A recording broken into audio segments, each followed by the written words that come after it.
Welcome. This is the College Genesis, the chief host of the Voice of the College Nation radio show. Let me get a banner up. Look, I'm very serious about this. People donating, to this show. I'm more, if you wanted me to do bigger shows and increase this platform and stuff like that, and do some work, the work that I'm doing overseas. If you really support this, I need some people to start giving contributions. I don't have the thing set up where you can do a super chat, but I'm gonna hopefully have that up soon. But I do have a PayPal account. I think that's how you do PayPal.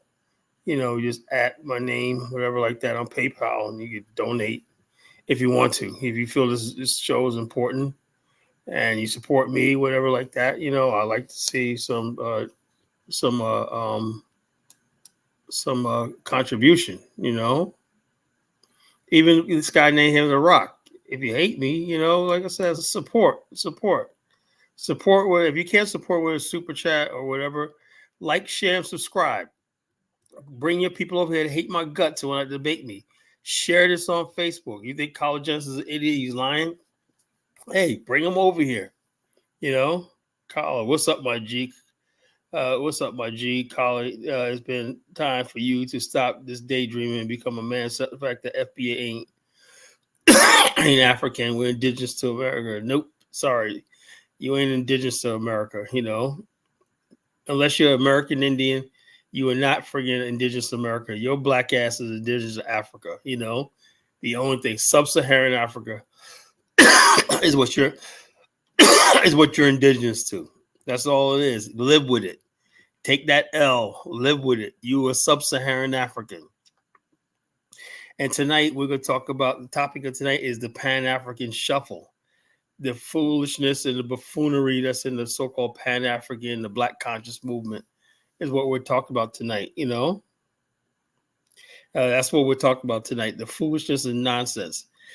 Black America has become like a shit show, a sideshow and a joke, on the world stage, even in the diaspora world. I've never seen so much disrespect in my life, And it goes to show you a group of people who don't know who they are, who don't want to acknowledge who they are, don't know where they came from, don't want to know where they came from, will never going to get respect, And this guy, The Rock, is just basically proving what I'm talking about. You think this guy's ever going to get respect from the so-called other diasporans who know where they come from and everything? No. This ADOS, FBA nonsense and everything. You, on one hand, you're a foundational Black American, right? Then you say you're already here. Slavery never happened. You got clowns running around. I saw a clown TikTok the other day. It's about all this Africa shit. Slavery was bullshit. Slavery never happened. And all of a sudden like that, they just tell us that, to make us feel bad about ourselves. So slavery never happened. But yet you saying people like The Rock wants a reparations check. He'll say slavery never happened and that he wasn't brought up. He was a victim of the transatlantic slave trade. But his leader, Tariq, said we owed a reparations check for slavery. What is it? What is it? If you're so-called indigenous to America, where's your reservations? Where's your casinos? Where's all the stuff like that? Where's your the Battle of Bighorn? What battles did you have? What part of history? So you're people that never had any history. You can't show me anything, any receipts that you did anything. What wars did you fight? What king? Who was your king? Who was your leader? Who was your generals? And all stuff like this. Well, yeah, like I said, I start my shows on time because that's the way I am. My business, I run my business the same way. If I say I'm going to be someplace, I'm going to be someplace. If I say I'm going to do something, I'm going to do something. If I can't do it, whatever like that. And people understand, I did Blog Talk Radio for years. I was the first one to ever do this, And the thing about me and Umar and Tariq is I never made a living out of it. I never tried to monetize. I never did all that. But I used to run a Blog Talk Radio show for years, and I used to have like 4 shows a week. And Friday night show, Saturday night show was my biggest shows, whatnot. I was there midnight Eastern Standard Time every night. If I said I'd be there, and I built up an audience where people know that you're going to be there and stuff like that, then people start following you. It's like right now, people know I'm here, and so they have no excuse. Carl's going to be there. Carl says he's going to do a show. He's going to be there. I'm not going to make you wait 20 minutes, an hour, 2 hours, whatever like that. And no against my brother Dynas and everything, but I do things a little differently, you know. And also, the what I say to people, I say I actually care about people. You know, I care about people. I'm not going to tell you anything. You know, I'm not going to tell you to go invest in Africa and whatnot. And I know there has never been any real successful people. Unless you got deep pockets and you just have a little bit of luck. That's what people don't seem to understand something. A lot of it, like people say blessings from God, whatever you call it, like that, your good luck charm, whatever, like that. Some people are just not lucky, you know, lucky in life, you know. I my faith and what I believe in, when I God has blessed me with a business and everything like that. And also, I say like this, you know, just on a layman's term, I have a lot of luck in life. I had a lot of luck in life, you know. Some people are just not meant to be successful. You know, we're going to talk about that tonight. Some people just never going to be successful. They're never going to get it. Whether you bring them to Africa, whether you stay in America, they're going to be losers their whole life, you know, and you have to accept that fact. You can't save everybody, you know. Let's see what The Rock has to say. He says, foundational Black America, whatever the fuck that, it ain't African, got nothing to do with Africa, indigenous to these United States. No, you're not. You were brought to the United States. That don't mean you're indigenous to it. You know what you're indigenous to? You're indigenous to the bottom of a slave ship. That's what you indigenous to. All this stupidity. Now, how would that look if somebody, let's say, from Bangladesh is like, look at this way and say, that's what Black America is being now? That means you're a coward race. A coward race is the people that don't want to accept what they are because they know it's consequences. You want to bow down and bootlick the white man, tell them, oh, everything's all good, massa. I was not no slave. I was not no slave. I'm a foundational Black America. You have to worry about me. I want to be just like you, massa. I want to be in your house. I want to be like you. No, the white man is an American. He paid for this country in blood. You didn't pay for this country in blood. When I say blood, it means the blood of your enemies. He slaughtered indigenous people. He enslaved the African and whatnot. So to the victor belongs the spoils. You basically call yourself foundational Black Americans, have no spoils. You have no battles. You have no. That's been since time immemorial throughout history. The Mongols, why were they successful? Because they won battles. And when they win battles, you see the territory they have. They could build a civilization. They could build this. You have nothing to show that you've ever won any wars or anything like that in this North American continent. There's no Black settlements here. Nothing. So you have absolutely nothing to say, claim this country with. You know, what, because you just here? The white man's here. The only reason why you're here because the white man behaves like this. My people did not come to Africa. Why don't you, The Rock, why don't you send us a picture? We'll tell you where you're from. You hide behind he's a guy, look, he's surfing. This Negro's surfing and whatnot. You know, I like surfing. I saw some beautiful surfing when I went to Liberia and whatnot, you know. They got nice waves. When I witnessed surfing for the first time, I went to Liberia. That's the first time I ever seen surfing. And I live in a resort city. And I never seen surfing in my life until I went to Africa, you know, real surfing. You know, when people standing on the board and they ride the waves and they cut the breakers and everything like that. I've seen that with my own eyes, you know.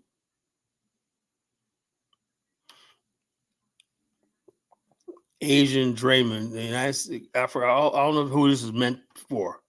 Africa's a continent, you know. Africa continent, the United States is a nation. The United States is a republic, you know, of many different groups of people and everything. But for the most part, it's an Anglo-Saxon civilization. You know, everybody is just a variation of the white Anglo-Saxon. You could be a Black Anglo-Saxon. You could be Italian Anglo-Saxon. You could be a Chinese Anglo-Saxon.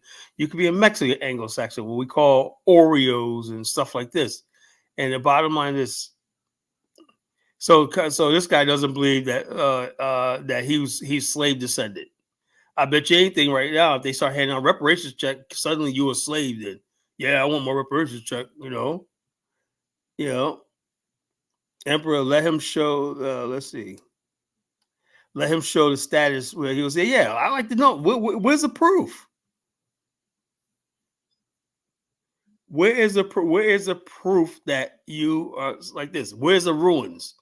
Where's your rock painting? Where's the sculptures? You know, what evidence do you have that you were so-called here? Name me one place. Can I name any one place in America that you can go to and say, that's foundational Black America? They built this here 2,000 years ago before the white man came here. No, you can't. You have no history here. You know, you have no history before the white man came there. If you was foundational Black American, then why is there no foundational Black Americans in Canada? How come there's not in Alaska and places like that? Why is it that you're only where the white man colonized and the white man settled? Because you were his slave. You brought it over here as property. That's the only place you exist. You exist in his cities, his towns, everything. If you were indigenous to America, you would see Black people up there with the Eskimos and everything like that on the indigenous land and stuff like that. You don't see that anyplace. You can't be indigenous to what we call the indigenous to some place that you don't occupy, whatever. So the Rock is looking real stupid right now. You know, he knows he's done. He knows he's stupid. He's dumb, whatever like that. So this is. But tonight we're talking about the Pan African shuffle. You know, and the bottom line is, Mary Shy goes, he's laughing, right? Have anybody ever broke it down to you like that? I end the conversation like this, you know. Nobody, I listen to all these other YouTubers and everything, and none of them have the intelligence of college genesis. None of them, not even near on my level. I shut people the fuck down with their nonsense, you know, because I have a PhD in Negroology. The Negro wants to get rid of. He wants to do anything that where might have a responsibility, or anything that might discomfort him, or whatever like that. All he thinks about is playing and acting a fool and everything like that. So slavery is just like I don't want to talk about slavery because, man, I want to get the white girls. You know, the Rock is out there trying to chase white girls. How can you justify chasing white girls? You know, and stuff like that. Why? How you do that? You basically say, I have no problem with white people because they never enslaved me. You know, I was already here. You know, I was already here. And so these people are ready to throw their history down the tube just so they can have comfort and peace with the white man in America. And we're saying like this. One thing I say is I'm for peace, right? There's a season for all things. But I am not going to basically change my ideology to make white people comfortable. That's not going to happen. Other people could do that and whatnot. I don't give a damn what other people do. But on me, when you hear college genesis, I tell it like it is. You know, some things I say upsets Black people. Some things I say upset white people. I don't care. You know, my job is to tell the truth and tell it like it is.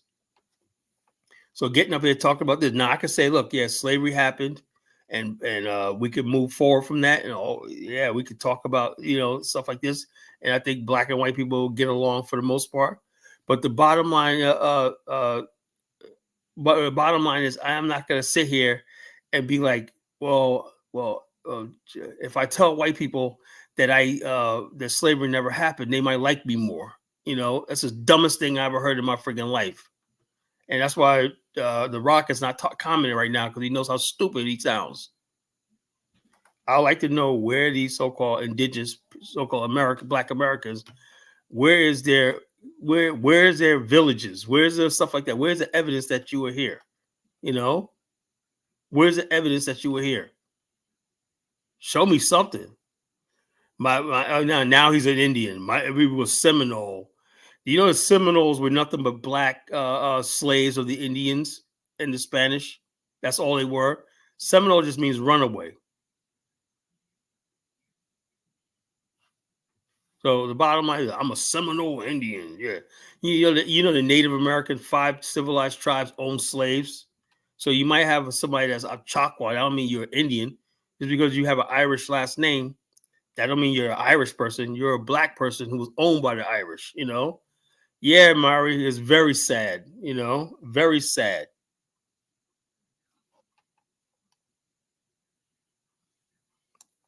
I'm gonna make I don't know how to do this, but I was gonna. People say, how do you make somebody a moderator? I don't know how to do it.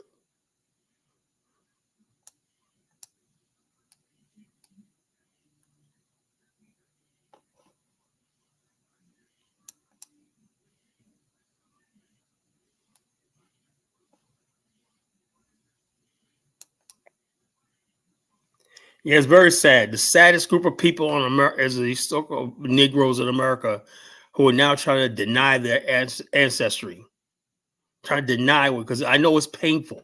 Slavery is painful. It's humiliating. You know, I don't know how to I don't know how to do mods, bro. I don't know how to do them. Yeah, I tried when I don't know how to make people mods. I'm still learning this shit. I'll figure it out one day, but I don't know how to do this stuff. I got to move up to a premium channel. This channel keeps growing like this. I'm gonna get a premium channel. I'm almost at my limit and everything like that. Sister Muhammad said, "Good evening, Khalid. What's going on, sister?" You know,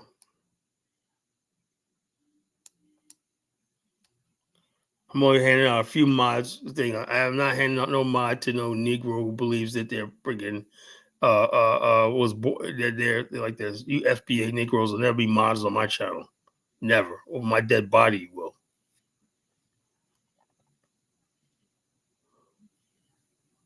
Yeah, so the bottom line, Jamal's gonna call in tonight and try to debate me on this shit, He's gonna try to debate me on stuff like that. But Jamal, where's Jamal at? He's hiding. He's like, oh, I fell asleep and whatnot, blah, blah, blah. Running his mouth today. Colin, man, I'm coming on the show, man. I'm coming with receipts and whatnot. Okay, Colin. Okay, Jamal. Let's see if Jamal calls. Let's see if he shows up tonight. You know. But tonight's show is the Pan-African Shuffle. What I mean by the Pan-African Shuffle is this. But black people, just like anything else the black people do, nobody's serious about anything. Everybody does the shuffle and whatnot. Whatever sounds good at the moment, that's what people run with. Okay, why is Africa so poor or not? Because the Europeans are stealing the resources in Africa. So in other words, basically the Europeans and Chinese are coming in the dead of night while Africans are asleep and basically asleep when stealing resources while the Africans aren't looking. Are you trying to say Africans are dumb or stupid? Or could it be that like I said, when they handed these countries over to African leaders, whatever like that, the Africans didn't know what the hell they were doing. They were corrupt as all hell and everything, and they know they got cheerleaders in America and that go along with something. I'm not one of these Pan-African shuffling niggas. If you're a corrupt leader or whatever like that, the jury's still out on, to me, Africa. I don't recommend nobody, but except for like what I see in South Africa, my friend Mark Blanton, you got middle-class black people who are transitioning to South Africa and they're really, really doing well and stuff like that. They're bringing their portfolio over there. They're purchasing real estate with a realtor and stuff like this. They don't have to friggin' go over and start all over again like they're cavemen and whatnot and digging some goddamn well in the middle of the jungle and that. They have healthcare. They have all the stuff like this that you could live in a civilized country, a modern civilized country. That's what our people deserve. It's been like 60 years since African independence, and only a few countries got it like that we could port over. And I'm not gonna be like, I want to tell people, oh yeah, let's go to Africa, let's go to Africa. No. If you want to listen to somebody else, the other people, go right ahead. What you didn't hear from College, you make that mistake of going over there unprepared and whatnot, and you fail and whatnot. You cannot say College Genesis told you to do it. You cannot say College. I never said that. I never advised somebody to go to the continent that they weren't freaking prepared for go. I talked Kofi out of it for years. Don't do it. Don't do it. But he's determined to do what he's gonna do. What the hell. But he's young. He got years. He got years to make mistakes. Somebody my age, I don't have years like that to make mistakes. If you're up in your 40s and 50s, you cannot do that. You cannot. You should have enough. Like by the time you were 40 years old, right? Like you got this passport grannies thing going on in Africa, right? Grandmothers and whatnot. It would the bottom line. He says we're sold out in South Africa, but there's a lot of black people who are doing well. You gotta understand something, Emperor Province, right? Like I said, there's winners and losers, right?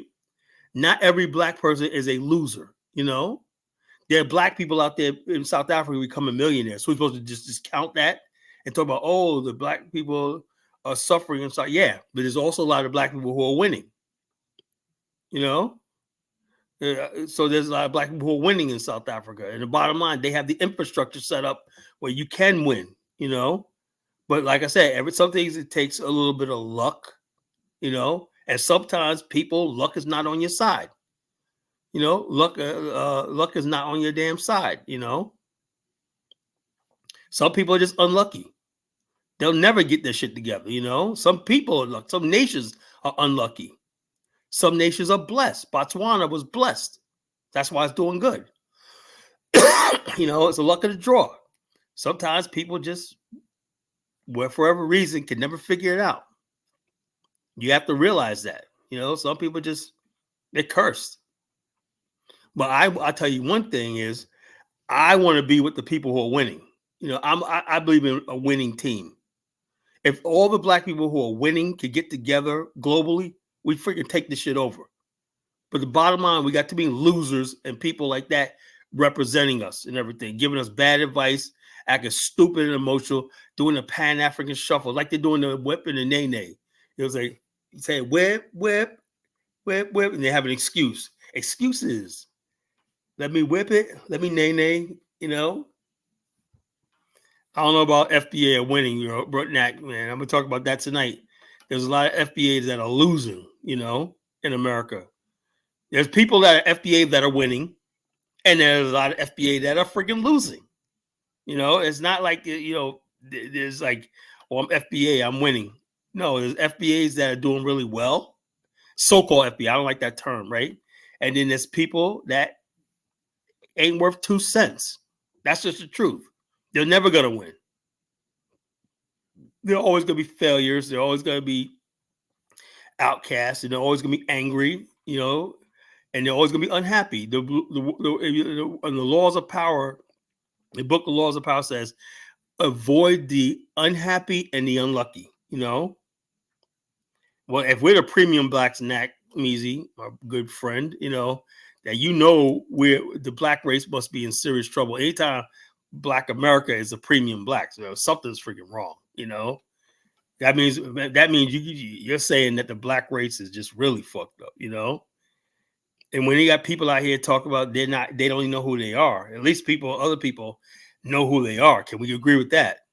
Black people in America may have more money and more history to contribute to the world better, but the number of black people who are trying to deny their heritage and everything like that, which I don't see Nigerians doing that. They'll tell you I'm an Igbo, I'm this. They take it. They take the L's. They take the wins with their L's. Yeah, we fucked up here. We did this here.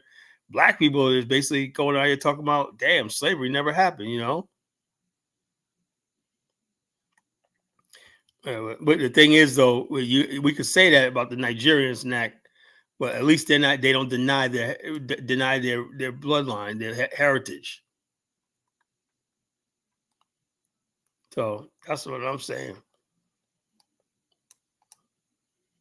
But tonight we're talking about the Pan-African shuffle, man. Negroes doing the Pan-African shuffle. The Pan-African shuffle. I'm not just about the Pan-African. I'm talking about all black consciousness and stuff like that. Like O'Shea says, the buffoonery remains at an all-time high. There is no curse in doctor. Even in America, black community, they feel born cursed. So yeah, that's sad. Some black people feel cursed. I feel like I was born blessed. Things that happened to me in my life and whatnot. I had good parents. I had always had a good life and everything like that. Now, at my age, I have a friggin' thriving, a real business, not no mom and pop shit. A real friggin' business. A real business. Yeah, I could put up with anybody in the state of Virginia. I can say yes, and it's a family-owned business, and I'm Black American and whatnot, and I'm proud of that. I'm not gonna be like sitting there talking about, oh, what my people didn't know. My people do great things, and I'm around a lot of black people who are successful. So I'm not gonna let people tell me that my people can't do this. My people is he goes selling insurance. I do more than sell insurance, bro. The bottom line is if Anthem even knew the stuff I do, I also put together healthcare networks, dental networks, healthcare networks, and stuff like that. I help get providers contracted with insurance companies and stuff like that. I do a whole lot. So the bottom line is, Antnam is like he's a professional student. He's probably like 50 years old, is still in school and whatnot. That's what a lot of these Nigerians do. They go to a different country, give different countries, sucking off the benefits from each country. I'm proud of the fact that I made my bones right here in America. You know, I didn't have to go to another country. I built this shit, built my business right here in America. Now I tried for 30 something years to get something popping off in Africa, right? And all I keep hearing the same thing. Well, you know, this is not happening. This is not happening. Every freaking excuse. Where the fucking money's at? I say, how the hell y'all say y'all got all these minerals? You say you got all this stuff. It's a Pan-African shuffle. Everybody starts shuffling their feet and whatnot and doing the Pan-African shuffle. Nigga, you just freaking telling me you got all this opportunity in Africa. You got all these stuff like this, you know. You got all this opportunity. You got all this stuff like this, right? Why the fuck is nothing going on? Why is the continent so poor? Why is the continent so backwards? Why we got so many Africans that got to come to America and the UK to get opportunity and everything if the continent is so fucking rich? It's a Pan-African shuffle, you know. Everybody's shuffling and buck dancing and doing all kinds of stupid, saying about dumb stuff. Nobody tells it like it the fuck is. Now, if we basically get back to that nigga please moment in the Pan-African movement, we get somewhere. But we don't have those nigga please moments in the Pan-African world. All we do is blow smoke up each other's ass and whatnot. Oh, yeah, man. You know, things are about to pop off, but you see the white man came in and just fucked everything up. Dangote, what happened to the oil refinery? Well, the white man, they said, well, the white man's trying to fuck him up. You know, they're not going to let that happen because he could do that. He could control. Oh, so it's the white man now. Not the fact that maybe he don't know what the hell he's doing and stuff like that, you know, and he may be incompetent and everything, you know. You know, so the bottom line is this: that 1 million, Audrey, is 1 million too many. You know, and they're like your most educated people in America. You know, they should be in Nigeria building Nigeria. You know, if I had a country, you know, you think I'd be here? I don't know. This is my country right here, so I got to be here right here. What the hell? How you bragging about you 1 million in somebody else's country? You know, when you go out there and buy groceries, pay taxes, you're feeding into the American system. You're not helping Nigeria by being here. Like I said, the Pan-African shuffle is enough of that. Yeah, that's too many people. 1 million out of 330 million people. 1 million Nigerians is way too many people here. That's too many of you. You know, that's just my opinion. That's my opinion. There's too many of you here. You know, and you're wailing out your welcome. I'm just being honest with you. You know, I'm just being honest with you. You know, white people have been said they're tired of you, whatever like that. Now you guys are coming at us all kind of sideways. Now you're only friends and allies and family. Now we're turning against you. Now what else you got? How do? Aunt Nam said the smartest Nigerians are Nigeria. Yeah, okay. So if that's the case, then why, if the smartest Nigerians are Nigeria, then why is it that, simple question, I'm being disrespectful, nothing like that, right? Why is the minimum wage $40 a month? How come there's no middle class? If you got all these smart people, you know, why is there no middle class?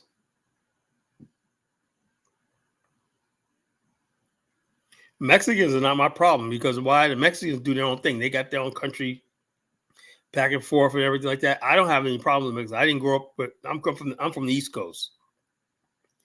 You know, what do you consider middle class? Middle class in Africa is like $5,000 a year. That's upper middle class, $5,000 to $7,000 a year. That's upper class in most African countries.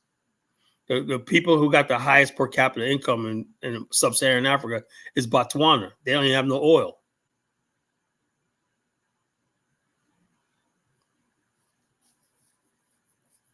So bottom line is tonight we're talking about the Pan-African shuffle.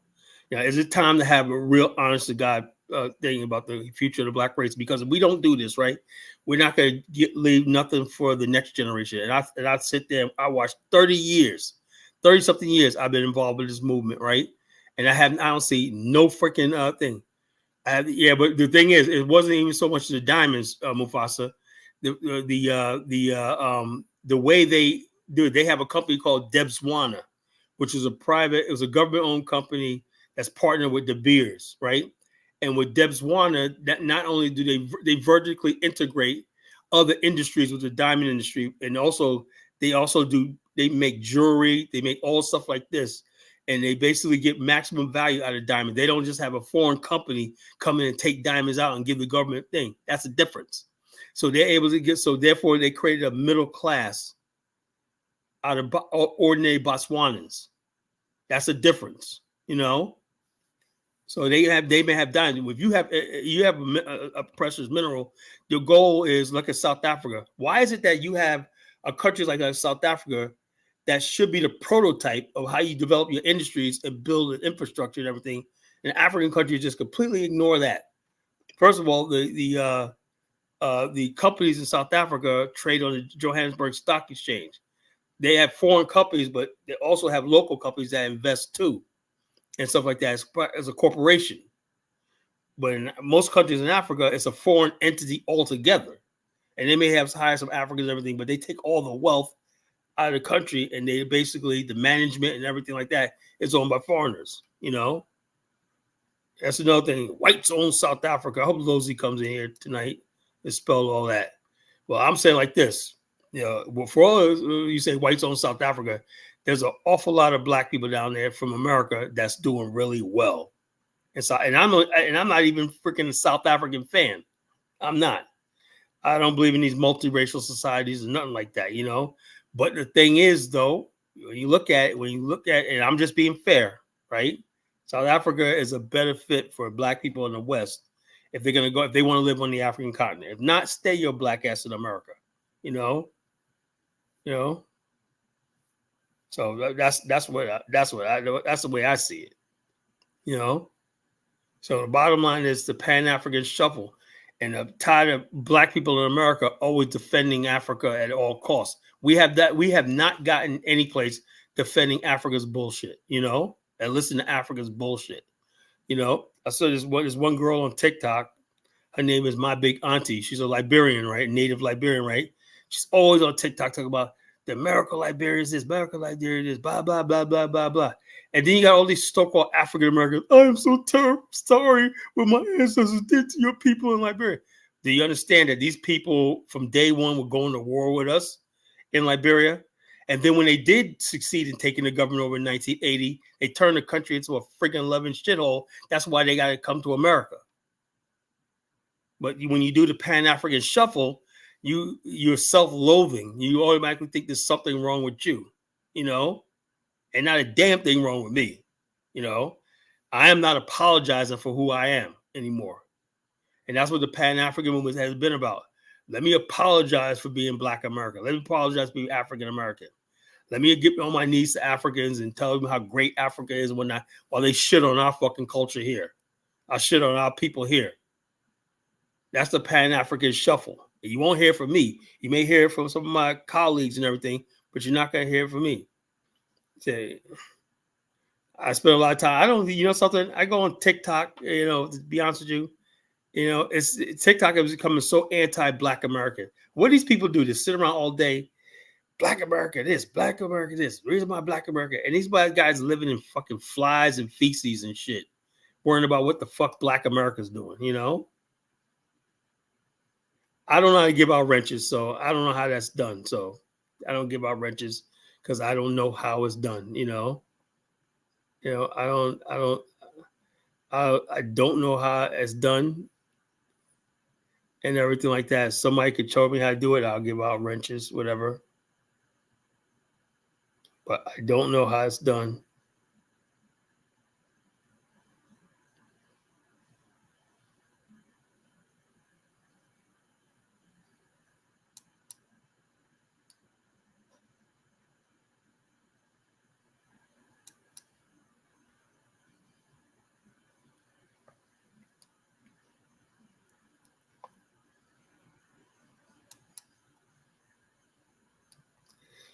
I don't know how to do it. No, so bottom line is this.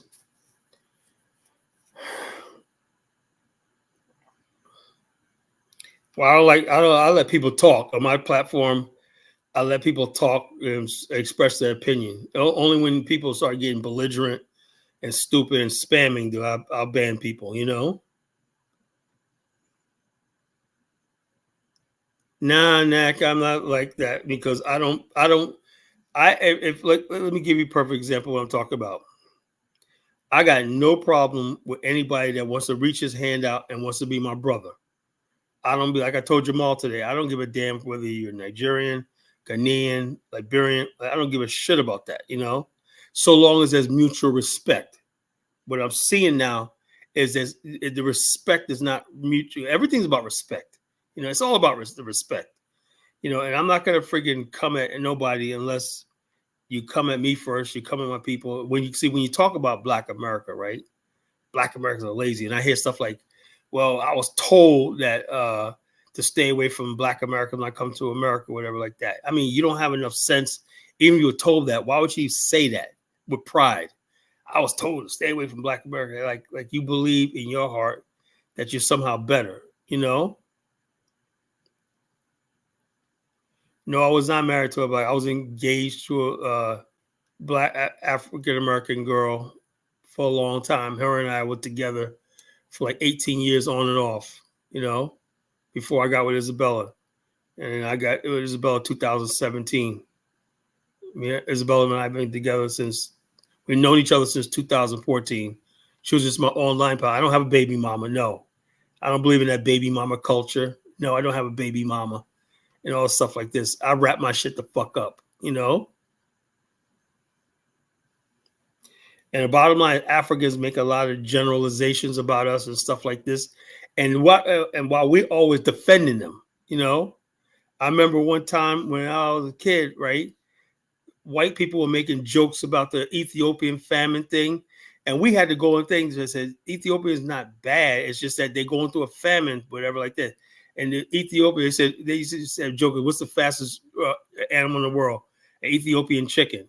And that will cause fights among Black people in America. How the hell you talk about our people over there, even though we find out Ethiopians don't like us that much? We're sitting there fighting for these people, right? I remember when I was a little kid, right? The Biafra War was concluding, right? I remember my father we used to go down south for the summer, come back all skin and bones and whatnot. My father was like, yeah, I got to pick up my little Biafrans. Y'all look like a bunch of Biafrans, you know? And I said, what's a Biafran? I was at a Biafran. My father always said, these Biafrans that we got here, because our ribs used to show. We used to be so skinny. Our ribs used to show when we got out there playing all the time. And our ribs be showing and whatnot. And I said, so my father was like, yeah, shouldn't say that. So, calling you guys Biafrans and whatnot. But the bottom line is this: we have basically always been the type that cared about other Black people. When Haiti Haitians were drowning at sea trying to get to Miami, there was a Black community in America said how to Amil Diallo and all these other people in New York. I mean, Delima were Haitian immigrants, right?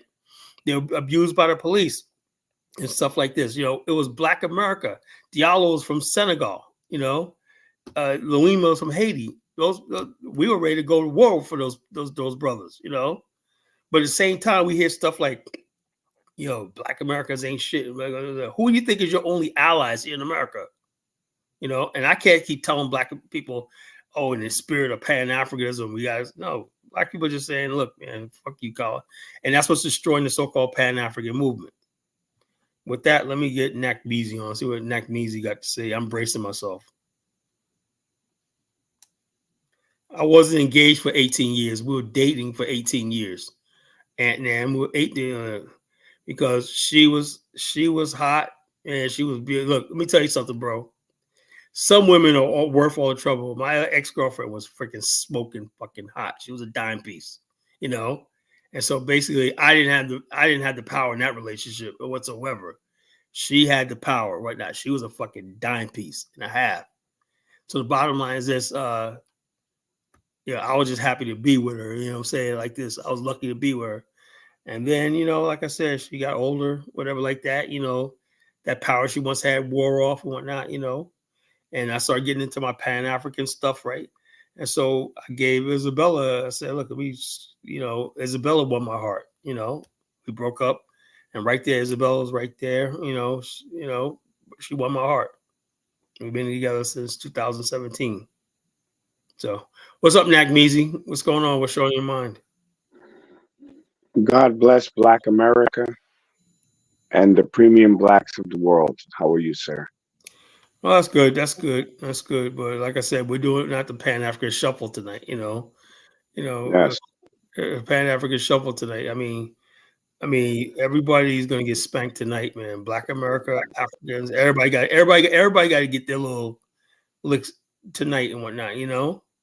I I was mean, telling, look, you made a point, brother, about us wasting time caping and simping for Africans, and you realize they don't rock with us, bro. They don't. yeah, Caribbeans don't rock with us. It's always Yankee boy this, Yankee boy that. We never like him from birth.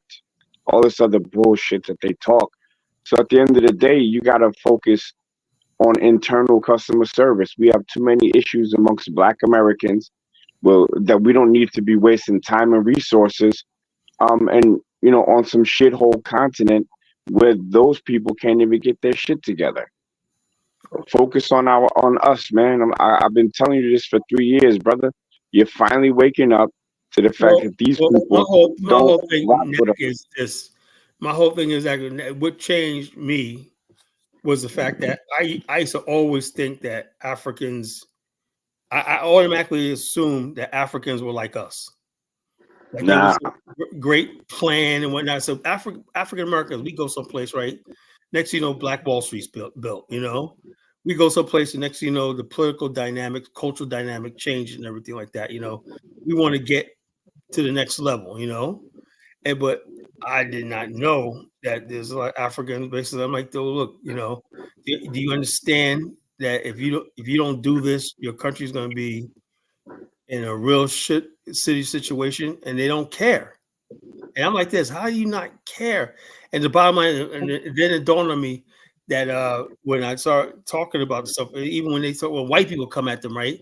There's a ex, I don't know, CIA. Do you hear that one guy said that Africa needs to be recolonized? You know, yep. and I said to myself, first of all, I was saying to myself, one is how the hell this guy say something like that so confidently and everything like that. And what gets me is there were so many Africans that didn't even had a half-ass response to it. I was like, what the hell? I said, look, if that was us, and then also another thing too is I'm like this. When I was in Liberia, this white boy that was a missionary, right, tried to kill this black girl, this Liberian girl, right? He slit her throat. He acted like he was going to marry her, and then he slit her throat, and he almost got away with it, but she lived, you know. And the country of Liberia and the judge let this guy off the hook, even though with the evidence, the knife, everything right there. He said there wasn't enough evidence. And I'm saying to myself, dude, man, if that was us here in America, Black America, that dude wouldn't have made it to the airport out alive, you know? Well, look, I'm not going to give Africans any more smoke than they deserve, right? They've got their own issues. We have our own issues. My only thing is their problems are complex. Our problems are complex. Let them finish their stuff. We finish ours. If you have 1 foot in Black America and 1 foot on a continent, then you're splitting your resources and your time between two places. We need help in Black America. Africans need help in Africa. What they say, Africa for the Africans, let them deal with their own shit because they understand it better than we do. We're not the same. We're no longer Africans if you believe that we come from the transatlantic slave trade like I do. I know my brother The Rock disagrees, but we don't got time to be wasting with these people, man. Like, look, the TikTok, the YouTube, Instagram smoke that these people have is really just a reflection of how they feel in real life. Okay? Every time I meet some goddamn African, they always, within 5 minutes, they got some shit to say about Black Americans. And the funny shit is, I met a Nigerian. He wasn't talking shit about Black Americans because we were in Holland. He was talking shit about people from Suriname and the Caribbean here because that's who he's surrounded by. They have anti or transatlantic slave diaspora bias. They don't like us because they feel that we don't have culture, we don't have this, and we don't have that. And you kind of spoke on the fact that they, um, I don't know if you spoke about it, but what I'll say is that they will say, no, you did speak about it, that we don't know where we came from and all that. No, we came from wherever we were born, and that's what we And created culture. also, let me add to that. I'm saying people say we don't know where it come from. If you've been in this country for 400 years, right? That's Right. older than a lot of African tribes. You know, the Zulus are only like not 175 years old. You know, and a lot of tribes that in the Congo, they're not that old. That's why the continent is disintegrating. Those cultures are not really that old. You know, I mean, you got the Right, Tutsi. but you made that point, brother. You made the point saying, well, at least Nigerians know where they came from and all of that this other stuff. Well, they know Well, they come from look at Nigeria, but they go to Nigeria. But what I'm saying is this: I'm talking specifically to the people who are trying to deny the transatlantic slave trade. That's what all I'm talking about. I know for a fact. well, I get you, brother, but why you stay cutting me off? Just let Okay. me finish, man. Um, the thing is, you said they at least they know where they came from. Take that to the bank. They can't. Just having knowledge of your ancestral lineage doesn't mean anything if you can't make it pop on the ground. That's So they know that there's a goddamn a Zane Beto spinning around in the dust somewhere in West Africa, but they still spinning around in the dust. That the whole West Africa is a shithole, bro. And I never seen people such proud losers in my life. They only become boisterous and talk shit about us when they get amongst us. So be proud in that Zane Beetle dust and then fix your shit up. That's why I say, look, I wish them the best, but they're not us. We're not like them. Let them make their ancestral lineage pop because our shit been popping. yeah. Well, I agree with that. I will concede. I agree with it because there's this push now. Oh, we got to connect with the continent. We got to. I'm like saying to myself, and I said, and I looked at it. I said, the only really country in Africa, if you want to go live on the continent, is South Africa. They say, well, there's whites in South Africa. Well, it is what it is. I can't see nobody telling. I can't tell nobody to move to Ghana or move to Nigeria and stuff like this. You know, I'm like, why should we have to start from scratch? You know, why should we have to start with nothing? You know, nothing. It's like this. South Africa, you can just go ahead and go to find a realtor, buy a property or lease a property and everything like that, and you're good. You know, but in West Africa, and I asked Kidola, I said, you guys have equity in your house? No, we don't have equity. We pass ownership up. But that's equity is how you build wealth in a property. You know, that's how you build wealth, your portfolio and stuff like that. So we're supposed to give all that up, you know, and say that's how you do it in America. Well, the bottom line is this. So you're going to spend $200,000 building a house that you have no equity in it. And you can't take a loan out against it. You can't do nothing with it. And I said I like mean, this. look, what they do with their huts and houses is on them. But like you said, we don't need to go for modernity and go to a place where you gotta drill a borehole and fetch water and live amongst pigs, chickens, and goats. You know, just because we're reconnecting to some ancestral bullshit. No, if you're going to go to the continent, you should go to a place that's modern, even if it was built up by the white man. At least it was built up. You know, I agree. I say we should also be careful with sending Black Americans to South Africa. When you look at the top 10 most dangerous cities on the continent, the majority of them are in South Africa. Yeah, South You Africa is see, very so dangerous. It's it's very dangerous. very dangerous. So why we can't, in good faith, send our people down there as if it's sweet? It's not sweet. The African continent, regardless of who colonized it, who built it up, once you let these wild Africans loose, they're gonna run the shit into the ground. We all saw the video with the Chinese man who was getting at some. I think he was a some sort of Central African saying, Why the white man showed you how to do all this stuff, how to build Congo, up your country.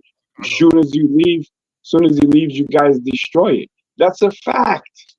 And these people are so proud to throw shots at us. I'm like, yo, bro, be proud in your own country. Don't like Ant-Man. Oh, the richest black people in the world, they are Nigerians. No, be rich in Nigeria.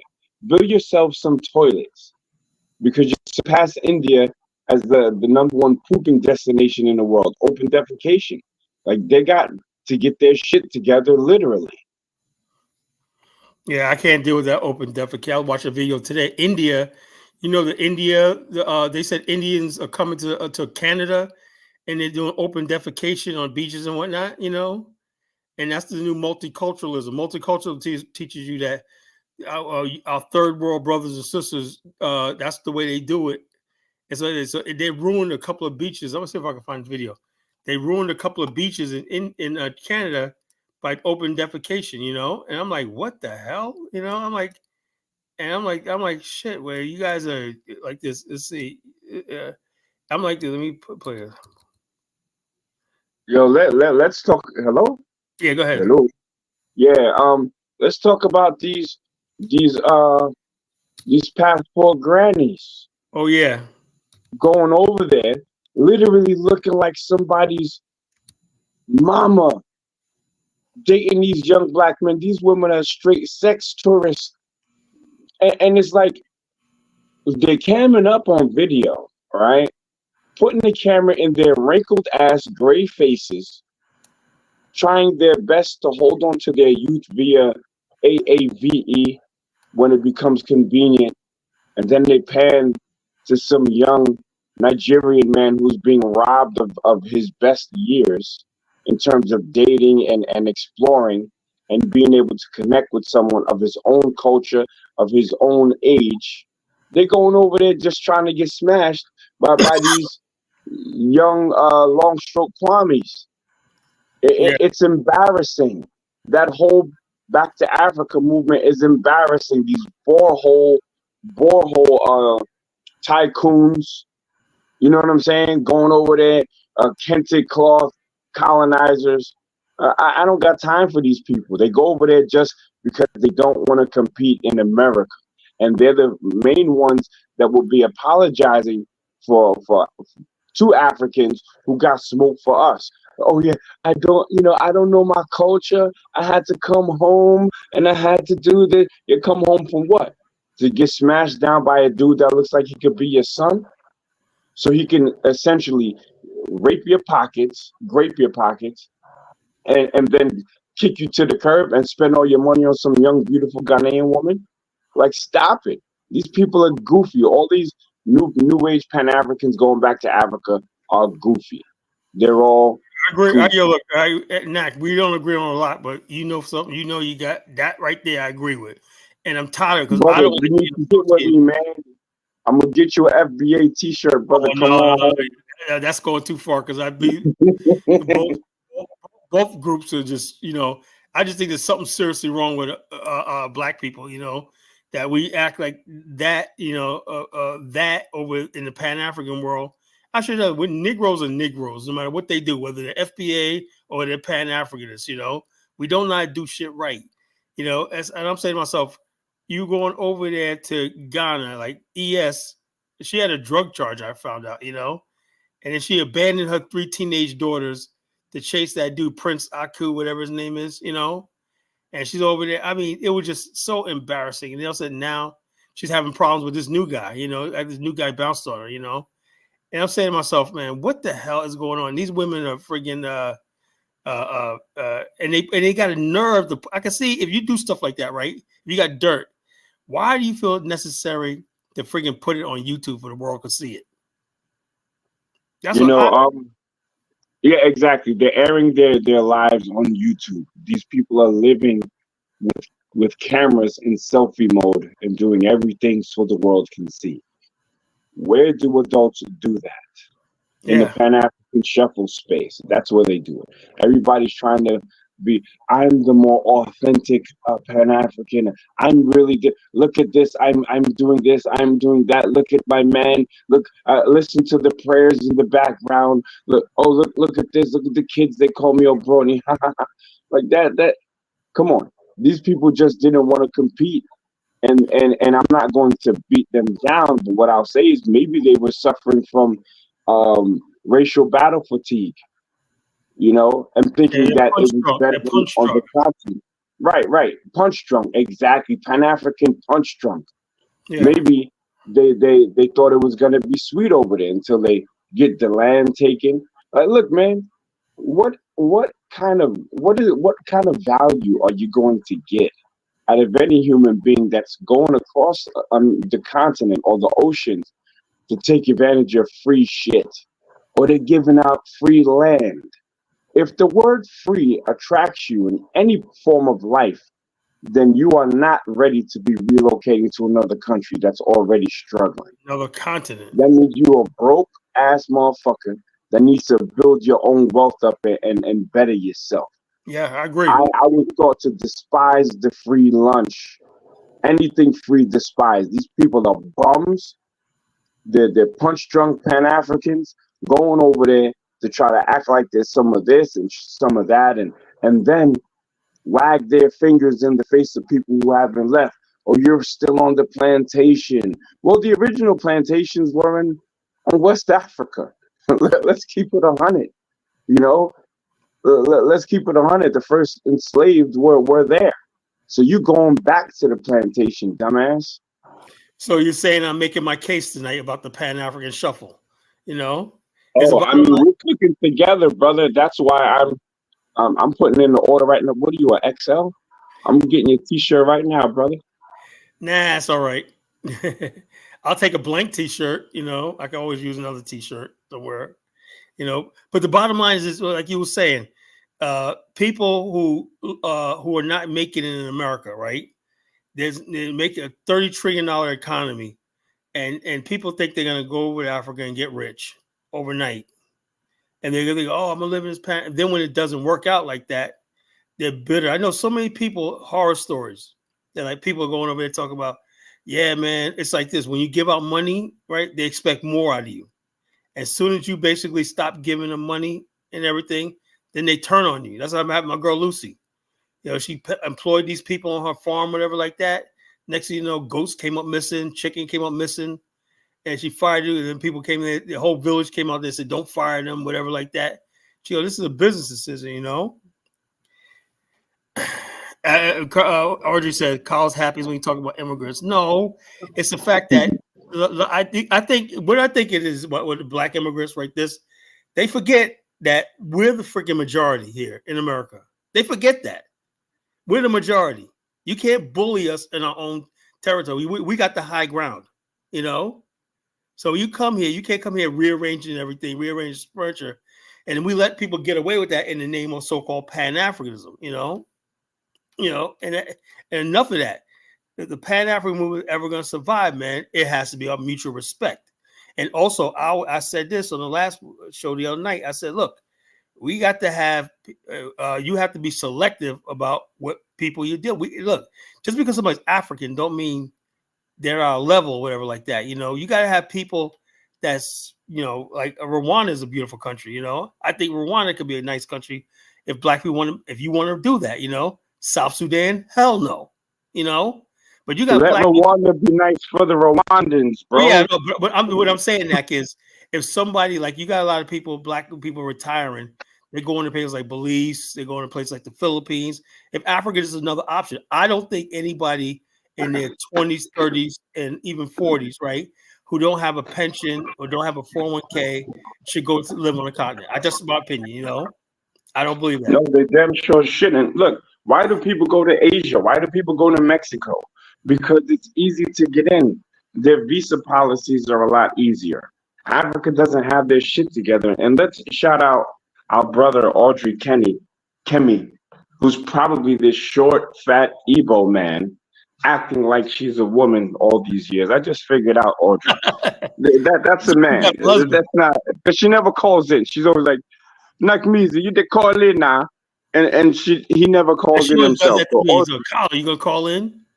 yeah, You know, and she's a fat Igbo man until she calls in and proves otherwise. But shout out to Audrey. I don't talk about Africans no more. It's a dead horse. My mind is made up. I think I told you this, Kala, but I went first time in the gym, this new gym in Rotterdam, and there's only one other black person in it. It's a black woman, right? Maybe 25. So the owner puts us on the same heavy bag. Okay, no doubt. I like that shit. You know, hey, how you doing, sis? Where you from? Bro, she had like little dreads or whatever. Oh yeah, I'm from Holland. No. Like, where your people from? Like, well, my father's Ghanaian and my mom's from Suriname. I said, word? I said, oh, I've been to Ghana. She's like, oh, yeah. You know, you African Americans, she said that y'all have gentrified Accra, this and that. And I'm like, whoa. And she had all this smoke for black Americans that went back. I said, man, like, number one, you better speak to Akufo-Addo. Number two, then you better blame your Ghanaian diaspora who's buying property off of American and European currency and then flipping it and charging the locals or pricing the locals out of their own market. And then it's more Jamaicans there than black Americans. But exactly. we always get the shit under the stick and the negative press. And I'm like, once I gave her the facts, she had nothing else to say. Yeah, You know what when I'm people saying? speak diasporans, and I learned that most of the people who go to Ghana are people from Barbados, Jamaica, all these countries in the Caribbean, but or Guyana, and they live in America, right? And people thinking, oh yeah, the African Americans are black, and also I look at them closely, they're like, oh, they'll say like, oh yeah, my parents were born in Guyana. You're not Black American, you know. You were born in the States, but your roots are like this. I'm like this. If Black Americans are people that have been here for centuries, right? Our roots and everything is in America, right? We don't have a connection to the Caribbean, stuff like this, right? So when somebody is African American makes a connection to Ghana, that's significant. That's not going from a third world country to another third world country. That's going from the first world to the third world. And the bottom line is this, and people like this, like there was one video going around. People, I thought I was the only one that caught this on TikTok, but now they make a big deal. This is African girl says, I'm starting to get colonizer vibes from African American, Black Americans. And I'm like this, we're not even going to Africa in those numbers. You know, most of these people are going to Africa from the Caribbean and stuff like that. We're not going to Ghana in those numbers at all. You know, it's mostly people from the No, Caribbean. but this is why we have to make a difference or a distinction. It's because most of these Caribbean people that are going to Ghana, they are duplicitous in their nationality because they use America most of the time. It's New York or the East Coast as a springboard to go to Africa with an American passport. Once they get there, they are selectively Jamaican. Then they don't correct people when people tell them they're African American if they need something from the embassy or trying to use some Black American privilege. These people are not going from the Caribbean in most parts straight to Africa. Yeah. They go from the Caribbean to New York, probably Brooklyn, and then from Brooklyn they go to Africa. Like and then they talk shit. That's why I don't have you getting colonizer vibes. You didn't get colonizer vibes when that bitch Flora Shaw named your shit, Shawgeria. You didn't get colonizer vibes when these dudes was walking around with your babies. You don't get colonizer vibes when old white lady are smashing your young Gambians. You don't get Yeah. colonizer vibes when you can't build a refinery without the help of white people. Come on, but then you get colonizer vibes for us. That's why let let Africa be for the Africans, for real. And like I said, I would love for African. I know Zongo usually calls in. I don't know where he is tonight. They got to start answering for this because the bottom line, like I told him, I said, look, when they had the year return, whatever like that, that could have been something real big, but y'all Africans blew it. You know, they started saying, "Oh, we're taking over" and all stuff like that. That was never Black people from America's intention of taking over and stuff like this. Now they squandered the thing. I said like this, Nakmeezy. I said cities like Detroit, Chicago, and everything got billions of dollars worth of pension funds that they invest overseas and sovereign wealth funds and everything like that. That money could have went to Ghana to help develop Accra and stuff like that. You know what I'm saying? But the bottom line is the damage is done because you ask a Black person like working an auto worker in Detroit, do you want some of your pension invested in Ghana? He's gonna say, "Get the fuck out of here," you know, and he's gonna be like, "Get the hell out of here." Or no, you know, when the union gets ready to vote for it, no, we don't care about those people over there. Because Yo, Carla, I'm gonna log in from my laptop, so you're gonna have the pleasure of having two Nakmeezys at once in a second. Then I'll drop down with the Pan African Nakmeezy. all right. But let me. In the meantime, I'm gonna play this video.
At risk as the place is gradually being engulfed with refuse and human excreta as a result of open defecation. At the time of our visit, Zoil personnel were busily cleaning the beach.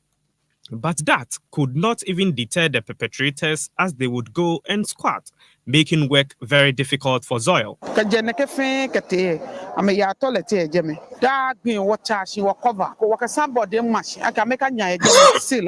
Meanwhile, 2 public toilets are just a stone throw away, but residents claim those facilities are not adequate and tidy. The people used to come toilets. Majority,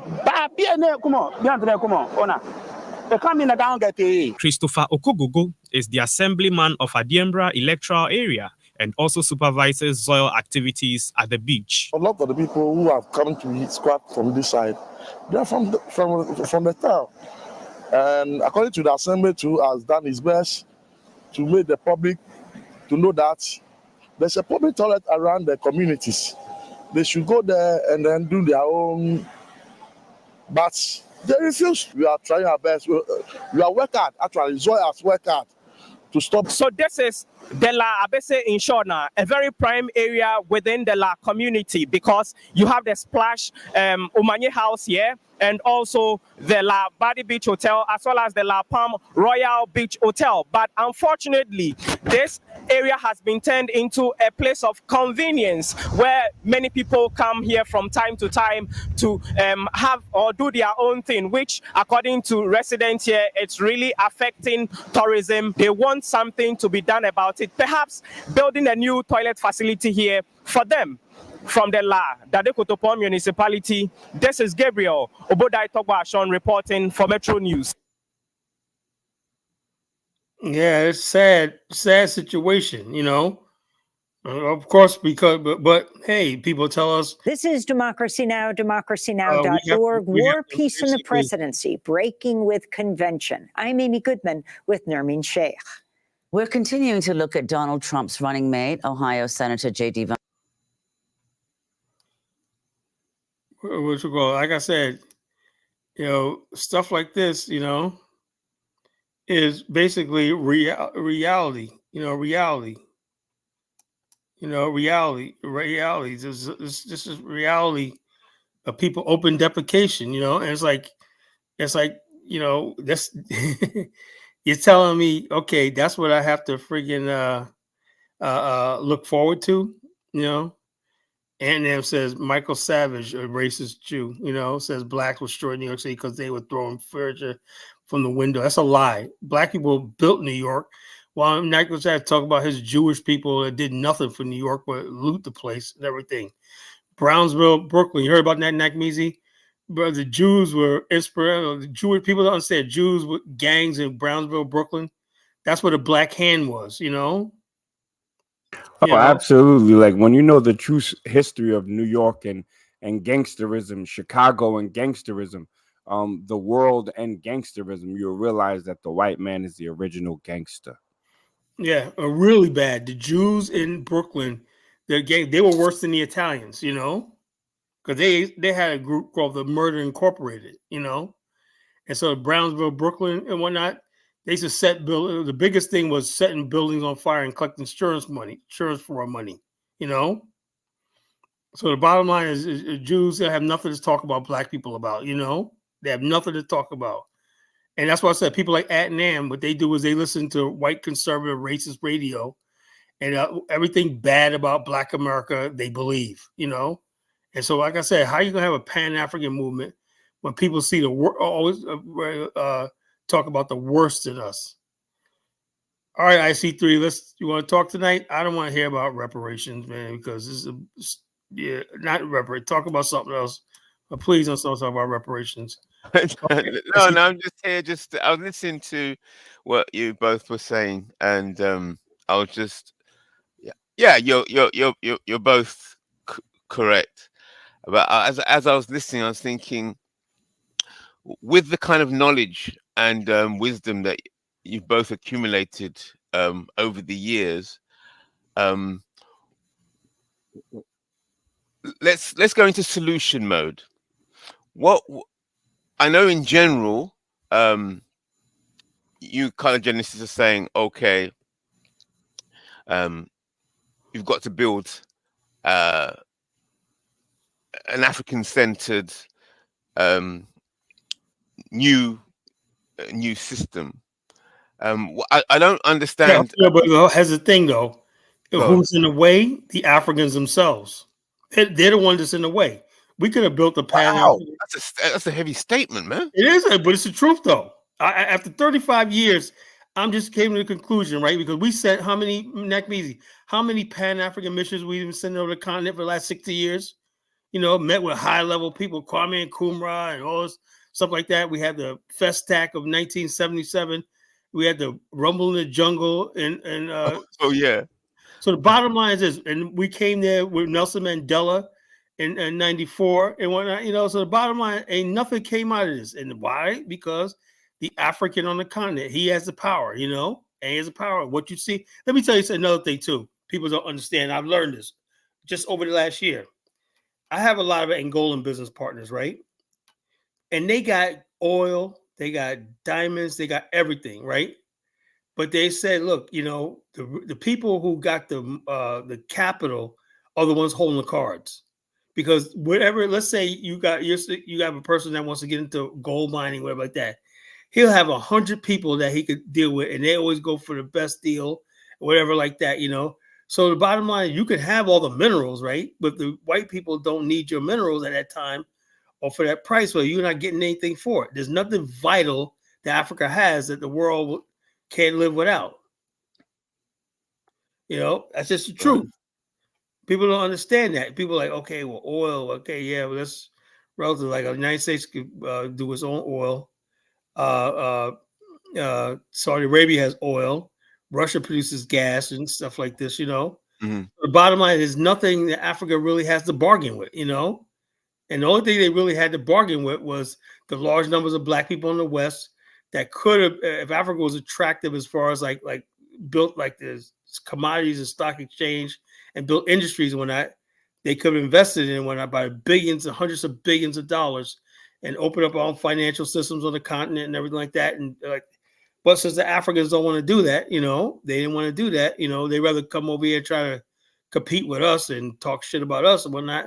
Nothing ever happened. So I'm gonna say after 35 years, I'm just like, yo, look, you guys are never gonna get together. The continent. I'm just dead serious. The continent is never gonna get together. Just like the slave trade. handed the continent over to these chiefs and kings. Wonder what happened. Millions of us went across the Atlantic in the slave trade. Right. You know, now, Okay. they're stealing Africa's future. Okay. So would you say, when you say the statement, it's the Africans themselves? Okay. Would you say that before you get started, and if you did have reparations, they'll steal every bit of it, man. Okay, I'm going to skip on reparations now. I'm not going to mention reparations. You mentioned reparations. So I'm talking about, I want to explore you and Nakmeezy's ideas or ideology on the management of human nature. So first of all, you started off, Carlos Delizes, by saying it's the Africans themselves. By that, are you saying it's just because I'm thinking, when you said that, I'm thinking, okay, well, this situation was happening in Europe. So they managed the Europeans, the elite Europeans found some way of managing their lower class people that were behaving exactly the same way as Africans. And then they did. So what would is it? Is it African nature? There's no strong humanity. You cannot build a country and have an elite, whatever like that. That was a country that was designed by somebody else. Yeah, this is the way the truth is. If you have a country, you can't hand nobody a country and say, y'all run it now, whatnot. You know, and certain groups of people dominate everything, and certain people like just on the outside. And then you got, there's never been a situation, IC3, right, where people have ever even looked at the black people in the West and say, look, let's take into account the transatlantic slave trade. How do we freaking reconcile millions of people who may have contributed to Africa, like the Chinese did? A lot of people came to America, right, through forced labor and something like that. You know what the Chinese Communist Party did? They reached into the Chinatowns of America, right? Say, you're still Chinese. Right. Come back and build. No African country has ever done that. So anytime you see Pan Africanism, it's our initiative. You know, it's our initiative. And so I'm saying, if I have any say so like that, them days are gone. You know, them days are gone. We got to come to the table. What's up, Jonathan? What's going on, brother? John, you there? Up? Yeah, I'm here. What's going on, brother? What do you think of the Pan-African shuffle? Man, you know, it's from the beginning, I always thought it was a hustle. At first, I used to think like, man, everyone going to Africa, man, maybe this is an opportunity or some shit like that. But when I first landed on African soil in Nigeria, I was like, oh, nah, these people crazy. This a hustle. It's a big time ass hustle. And for the most part, there will never be a Pan-African system. It's just not going to happen unless, you know, everyone sits back and let Black Americans run it, because we're not going to let nobody run us. That's a wrap. And unfortunately, the Africans, they can't even run them themselves. And they're so convinced now that Black America is useless. I try to tell Zondo, they're so convinced that Black America is not capable of doing anything. And you show them evidence of a Black American man in Lucas Medical Center, built a world-class medical center in Ghana. He's sitting there silent on the chat, can't believe his own eyes, because they've been taught this nonsense that Black America ain't shit, you know? You know what the problem is? I would hate to admit it, and we're just going to have to call a spade a spade. They think Black Americans are them. That's what it is. We're not y'all. Wow. Y'all can't do shit, okay? We understand that the Europeans built y'all shit. But we could point to a Benjamin Banneker who designed DC. Yeah. Or we could point to the brother that helped build St. Paul, Minnesota. Or we could point to Black Wall Street. Y'all can't point to none of Liberia. that. Y'all don't have none of it. We could point to Liberia. You don't have none of it. So y'all, the Africans, they compare us to them because they look in the mirror and they be like, man, we can't do shit, man. We can't do shit. Then they see another Black person that's like, they can't do shit. No, nigga, we done shit. Y'all ain't done shit. Y'all need to work on yourselves. Not only that, people don't know this. Do you know the first organized Black community in South Africa was Black Americans? People don't know that. You know, Johannesburg, with Black people from America, led by Bishop Henry Emil Turner of the African Methodist Episcopal Church, built a community, a thriving community in South Africa. The native people are like, wow, man, these guys are more advanced than the white people are.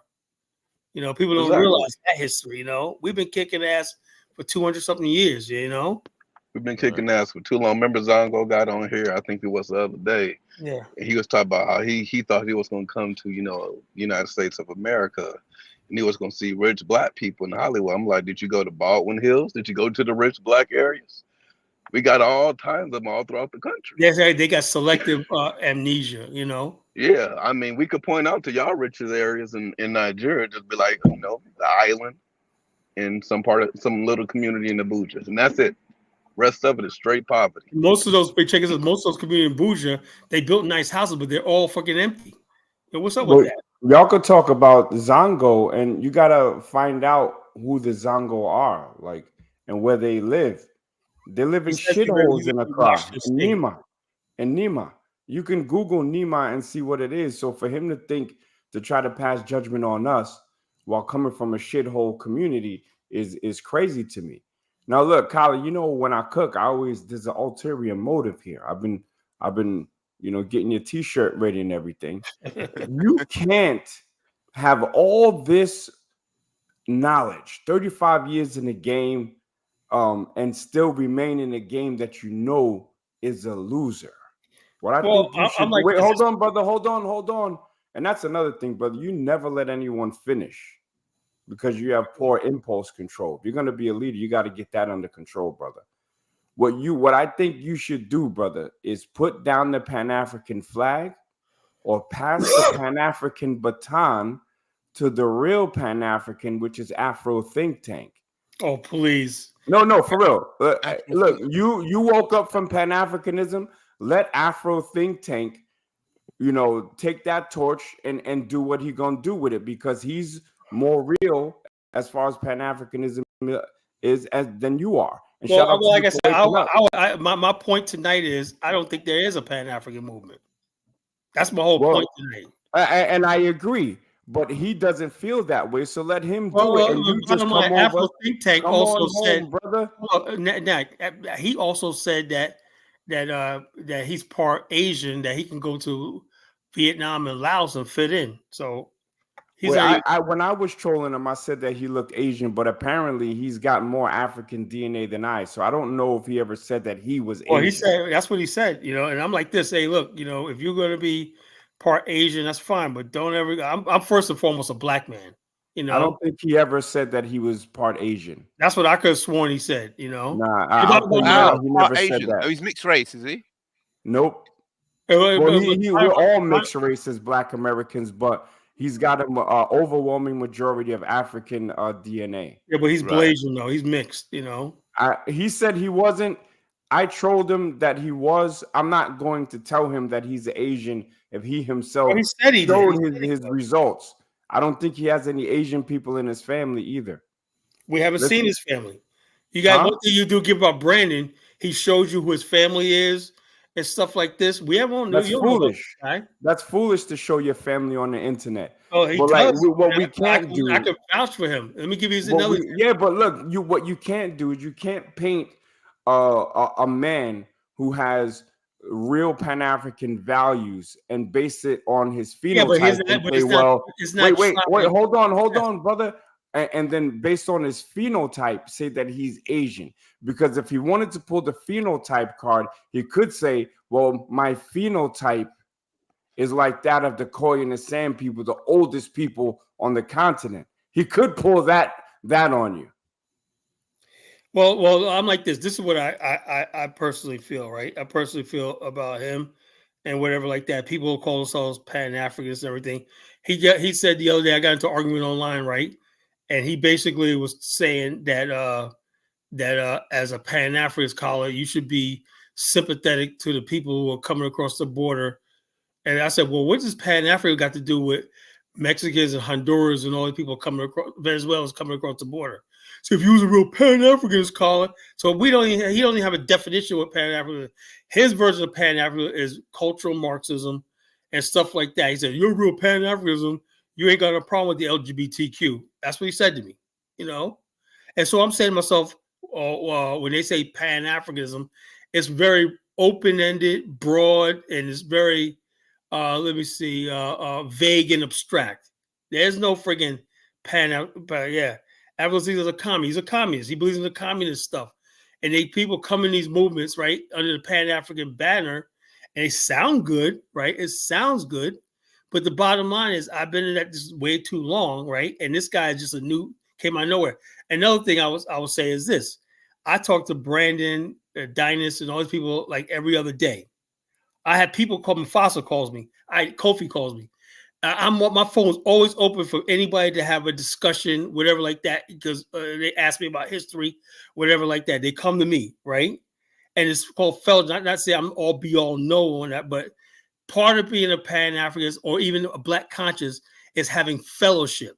This guy, Afro Think Tank, has no fellowship with anybody.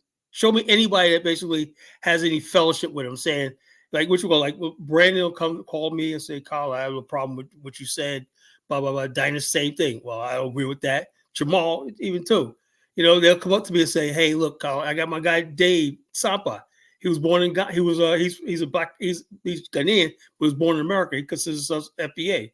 The bottom line is, these guys will call me and say, Colin, man, I was fucked up what you said. Blah, blah. I heard you on Dinah's show. You was fucked up what you said. I have people that check me and say, hey, look, Colin, I don't think that's right. But the bottom line is this.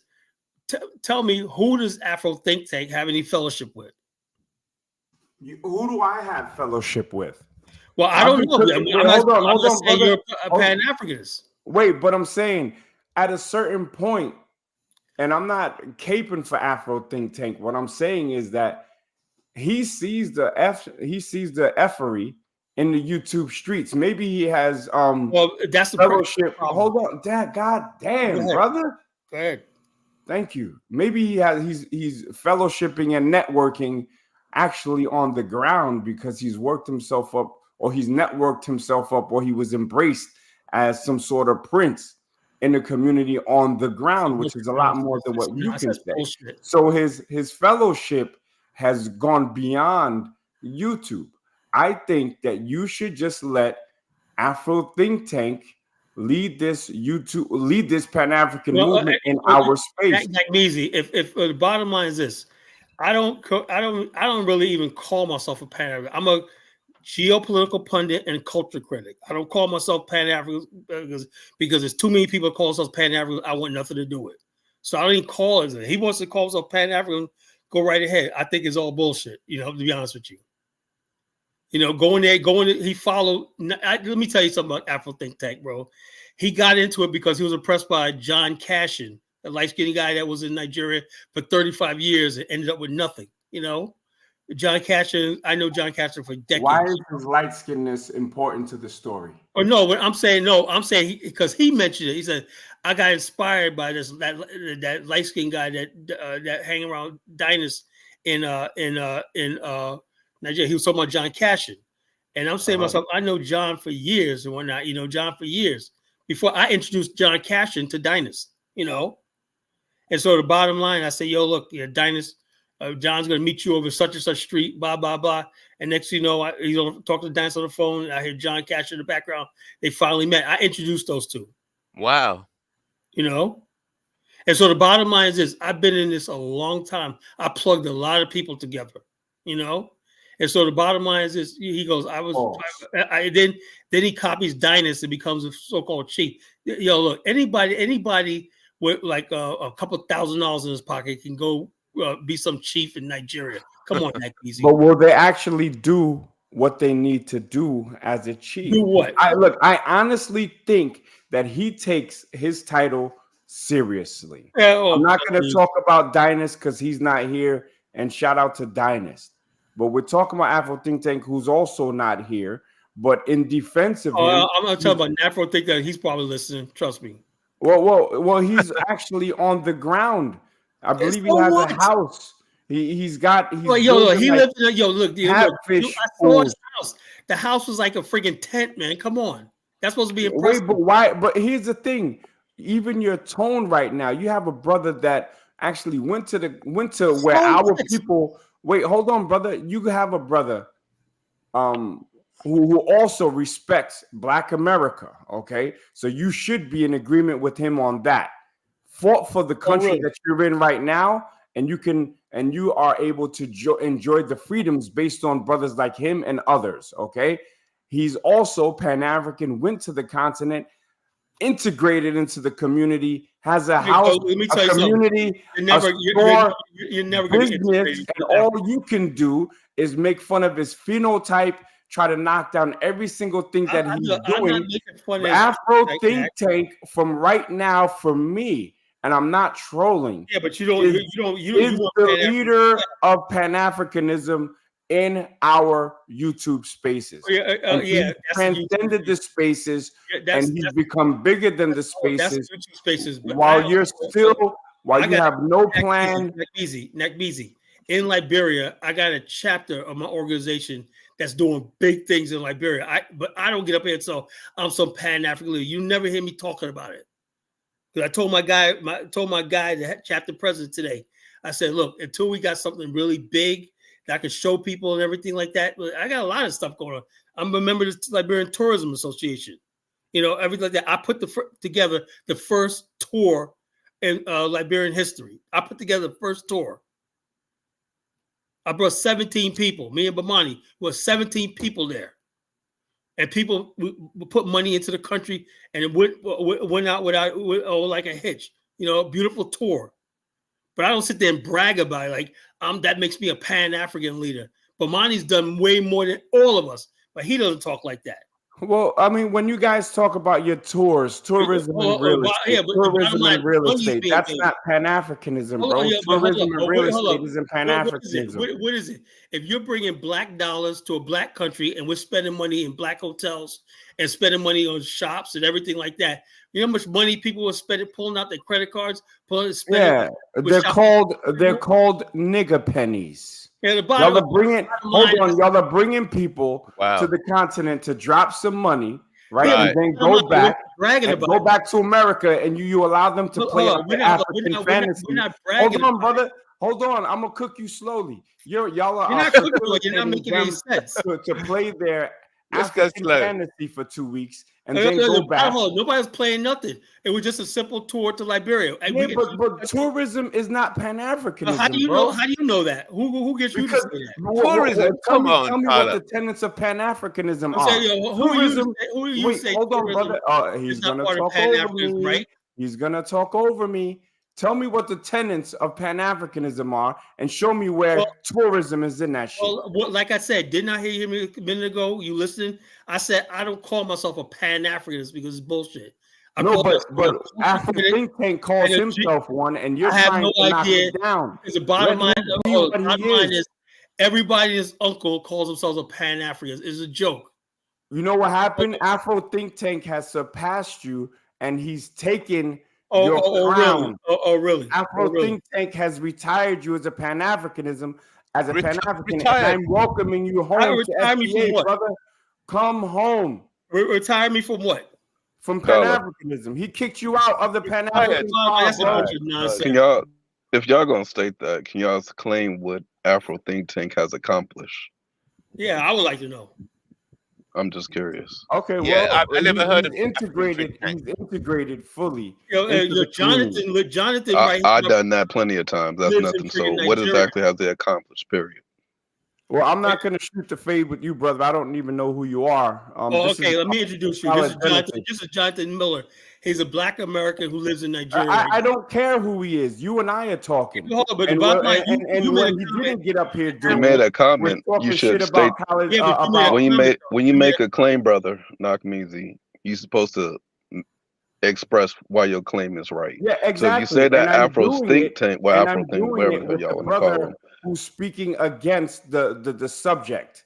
Okay, but you brought his name up. I didn't. No, of course, because what I say is that you should just let him handle the torch. You realize that Pan-Africanism is dead, so he's going full speed ahead with Pan-Africanism. Let him do that and just come home to FBA, brother. Pan-Africanism is dead. Come home.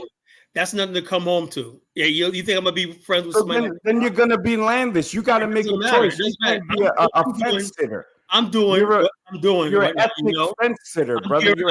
I'm gearing up for another trip to Liberia. I got business to take care of over there. That's all you do is go on trips. But what are you building? I do business conferences in Liberia. Yeah, you do business conferences that no one knows about. I should give that up. You're not a chief, bro. I don't want. Who cares about? We don't have chiefs in Liberia. How about that? Catch me outside. How about that? You know what I'm saying? We don't have chiefs in Liberia. Come on, brother. Don't be trying to call him a Chinaman and all this other stuff. Just I don't know. He said he was Asian. You know, that's cap. Put it like this. If you look, this is one thing that we're not gonna do, and this is where I'm getting at you because you started coming at his phenotype. Okay, that's when it got really contentious. I was really joking with you prior to that. However, if you cannot prove your claim that he stated that he is an Asian man, then you need to apologize. You need to apologize. Look, he said he can go to Vietnam and fit in. That's what he said. Well, phenotypically, he can. So where's he talking to me? I can't. So when we got okay, so now you're claiming. So what you're using that point is I'm blacker than you. That's what you're really trying to say. I agree with that. All right. Well, that's not nice, especially coming from what? The bottom line is someone who's supposed to be a Pan-African. I look at it's not nice, but is it real? Is it important as an aspect of identity? The identity and it's who you are, your soul. Oh well, if you talk about soul, then are you saying that his heart isn't in the right place? What? His heart is in the right place, brother. Just let him be. He's taking your crown. No, he's not taking nothing. Smack your crown off your head, bro. Yeah, I never wanted a crown. I never wanted none of this. Come home, brother. You're almost there. Come home to what? Come home to Black America, bro. Yeah, okay, Kala, yeah. Is there a way for you to become a chief in Liberia? No, there's no chief. Because you ever notice that everyone that somehow from Egypt becomes a chief, they always become a chief in Nigeria, and it's usually Yoruba land because they actually got a program set up for you to actually become a chief. Anybody can do it. Anyone can do it. What's the value in being a chief? What's the value? No damn value. You just bring your money to the area. That's it. So what's the big deal with this chief? And if that's the case, then everyone that went to Ghana should come to Nigeria and become chiefs. Well, look, I agree with you there. There is no value to yourself, but what you're doing as a chief is adding value to your community. There is no community. You could do that, period. No, but now you have an official. You actually not even an official title. What you have is you have the responsibility resting on your shoulders, and he's taking that full on. Brother, you could have the responsibility of Black America on your shoulders. You don't need a title to do that. Afro think tank is the new face of Pan-Africanism. By going to Nigeria? That's where Black Americans come from. Pan-Africanism involves more than Nigeria. So going to Nigeria makes you the leader of Pan-African? Well, it's not only because he went to Nigeria, it's because of what he's doing and how we speak. And I'm not even the problem with what you're saying is that he's doing it in Nigeria. Is Pan-Africanism only involved with Nigeria? Well, do you? You actually have to do that in several countries. You can't do it in one country and be like, "This is Pan-Africanism." Good point. So let's go back and forth. I'm gonna mute for 2 minutes. Caribbean. Make your point, and then I'll respond to it because talking over each other, that's not gonna work. Yeah, it doesn't work. So go on, brother. You can't say that he's a leader of Pan-Africanism. Pan-Africa involves multiple countries, but when you bring up Pan-Africanism, that involves countries across the globe. That includes the Caribbean. That includes the people in America. That includes our brothers and sisters that's down there in the U.S. Virgin Islands. So you don't get the title of being the chief of Pan-Africanism because you became a chief in a village in Nigeria. Great point, brother. So let's separate sarcasm. Shopify really enabled us to go from here he goes doing this shit again. Let's separate sarcasm being facetious and adding edutainment to actual from actual facts. Okay. 0 to obviously he's not going to see your inventory. You can see this motherfucker. You doing this on purpose?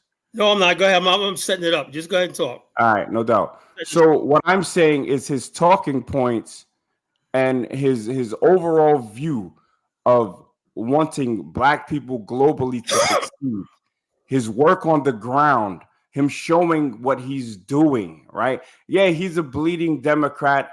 And look, Black people can be whoever they want to be politically, whether I agree or not. But the fact that he made his home in Nigeria, a place that Black Americans have a direct lineage to. Most of us have lineage to Nigeria, not all these other countries. It's Nigeria. So he went there. He's also gone to the Caribbean, and he understands, the issue of the Black man, woman, and child globally. And look, I think Kala understands as well, but I think Kala's talking points are more in line with FBA than they are with Pan-Africanism. So I'm just saying he should just let Afro Think Tank do the Pan-Africanism. He should come home to Black America. That's it. There's no hold up. This is where we disagree. We disagree. I don't believe there's no Black America without Africa. I believe that, And the bottom line is this. Say that again. But don't jump past that. I don't believe there's no Black America without Africa. I don't believe that. I believe. Wait. I don't understand what that means. What do you mean? Let me explain. Give me exactly explain. Right. I'm like this. When I go, when I step off the plane and I'm in Africa, I'm in a different world. And the bottom line is this: I believe everybody has to have that sort of escape. I don't care what part of the continent you go to. Me, my ancestors are not from Nigeria, but from Angola, in the Congo. That's where my ancestors are from. So I don't see Nigeria as this place where I got Nigeria. No, my ancestors, majority of Black people from America that's been here for 400 years, came from the Congo and Angola. And so therefore, there's one particular country saying somebody's a chief or not. And the bottom line is, if you studied African history, right? Now you're not making it. You're not making your point, brother. You stated a point that I wanted. I wanted clarification on, and now you're jumping to something else. You constantly. That's what I'm saying. Yeah. The chief is the point about Black America not existing without Africa. Yes, in my opinion, because you cannot be isolated. Hold up, you cannot be isolated from your answer. That don't mean that we have to be involved in African politics. Now you're jumping again, brother. Learn how to make a succinct point. No, you keep asking that you can't have Black America without Nigeria. How about this? Why don't you let me finish what I'm saying, and I'll mute and I'll let you talk. Okay, go on. Okay. Now, what I'm saying this though, no group of people can just say, unless you're Native American, right? Native American can say, I'm just an American, period, right? I refuse that thing. Now, I do say, when I say pan-Africanism, right, I believe that Black people in America could find out where their DNA is or find out about that, pick a country in Africa, develop an affinity for it and whatnot, and that's it. You don't have to go to Africa. You don't have to do all stuff like this. But the bottom line, you could develop an affinity for a particular country and say, I like that country. Maybe I might want to visit one day. There's nothing wrong with that. I do believe Black people, now the people from the Caribbean, they already got that because they got these islands that they can retreat to and stuff like that. Everybody needs that. Nobody wants to, like Jesse Jackson said, if they could define you, they could confine you. I don't believe Black people, like Langston Hughes said, should have the shore-to-shore mentality. There's a whole globe out there. Why is my manifest destiny the white man's manifest, see the shining sea? When am I Lee Greenwood, see the shining sea in America? No, I'm the bottom line is this. If I basically say I have an affinity for this country, Angola, because of the history of Liberia, I got an affinity for Liberia. That's me. I'm not telling nobody else to do it. That's just me. But the idea that we're just only Black Americans and that's it. That's a white man. That's like saying somebody in prison saying this is all I know, these prison walls. And the bottom line is I don't want to know nothing else or whatnot. Come home, college, get the hell out of here with that shit. Just being a human being, you're going to want to break away from that. Just being human. And that's why Africans can't assist. If that's the quick catch this, then why does the Afro think tank never talk about how the fact that African immigrants, he never criticized African immigrants for never friggin' wanting to assimilate into Black culture in America, the struggle in America. He's never said that. But it's our responsibility to know everything about them. but they don't want to assimilate because they'll distance themselves from our struggle, or they'll take our opportunity. You know, they want to play our roles in our movies and everything like that, but they don't want to basically do anything that compromise their relationship with white America. Afro think tank don't think on that level. He's never addressed that. Kala, has Afro think tank taught people or showed people on this platform how to become a chief in Nigeria? Yeah, like I was next because he was making a point that I asked him to make. So Go ahead. Yeah, I'll answer that in a second, Jonathan. Go ahead, Nak. All right, no problem. So again, you didn't stand on what you said. I just did. That there's no African Americans without, or that we can't exist without Africa. Maybe I misunderstood you. You see what I'm saying? But we are a separate group that was sent on slave ships, drowning in the middle of the ocean, and sent into slavery. That's where the disconnect came right there, brother. Like you, right, it's always gonna be there. Jesus fucking Christ, man. Just like you yourself said, they never came to try to get down with our movements. They never came and said, look, like the Chinese did with the Chinatown. They didn't invite us unless it was the year of the return, which was a scam. So the separation happened when our ancestors got on that slave ship.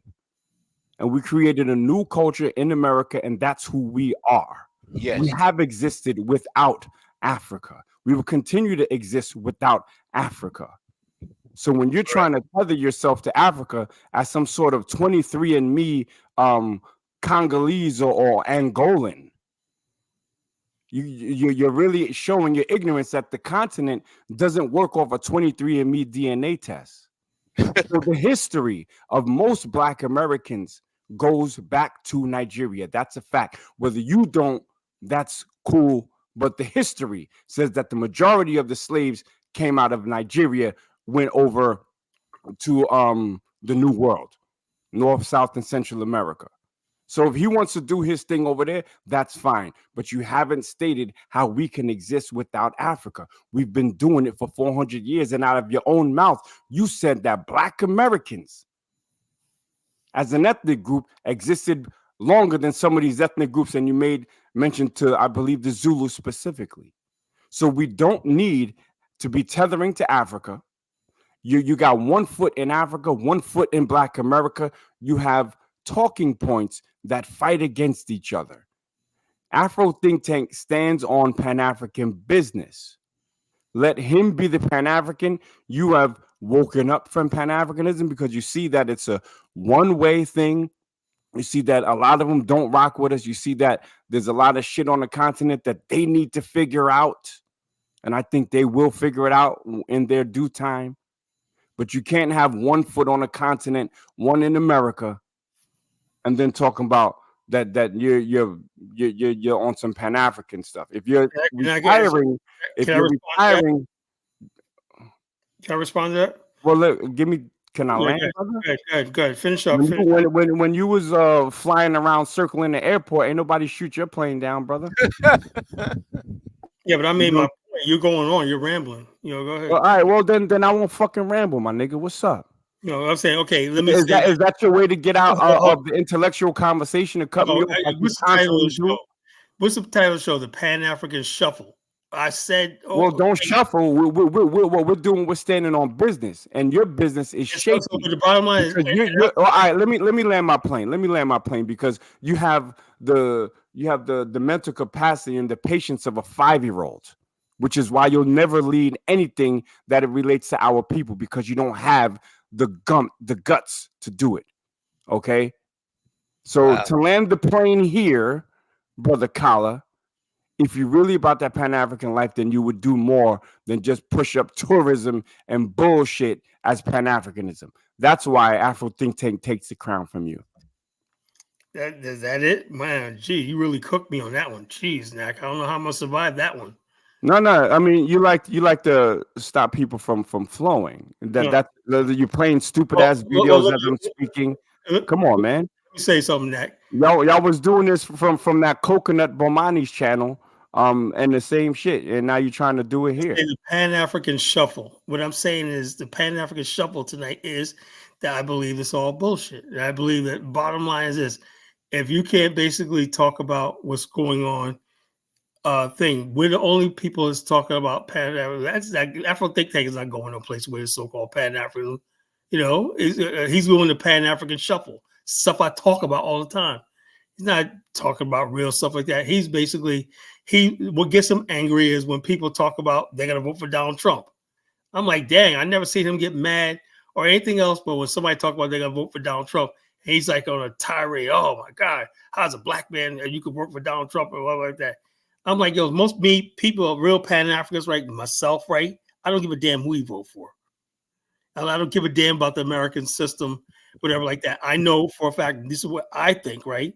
I go by policies, right? I look at my business. I look at everything I believe in. And whoever basically, it could be Joe Biden one day. I'm like, okay, like this. Or it could be Donald Trump one day. I don't freaking measure myself based on the American political social system.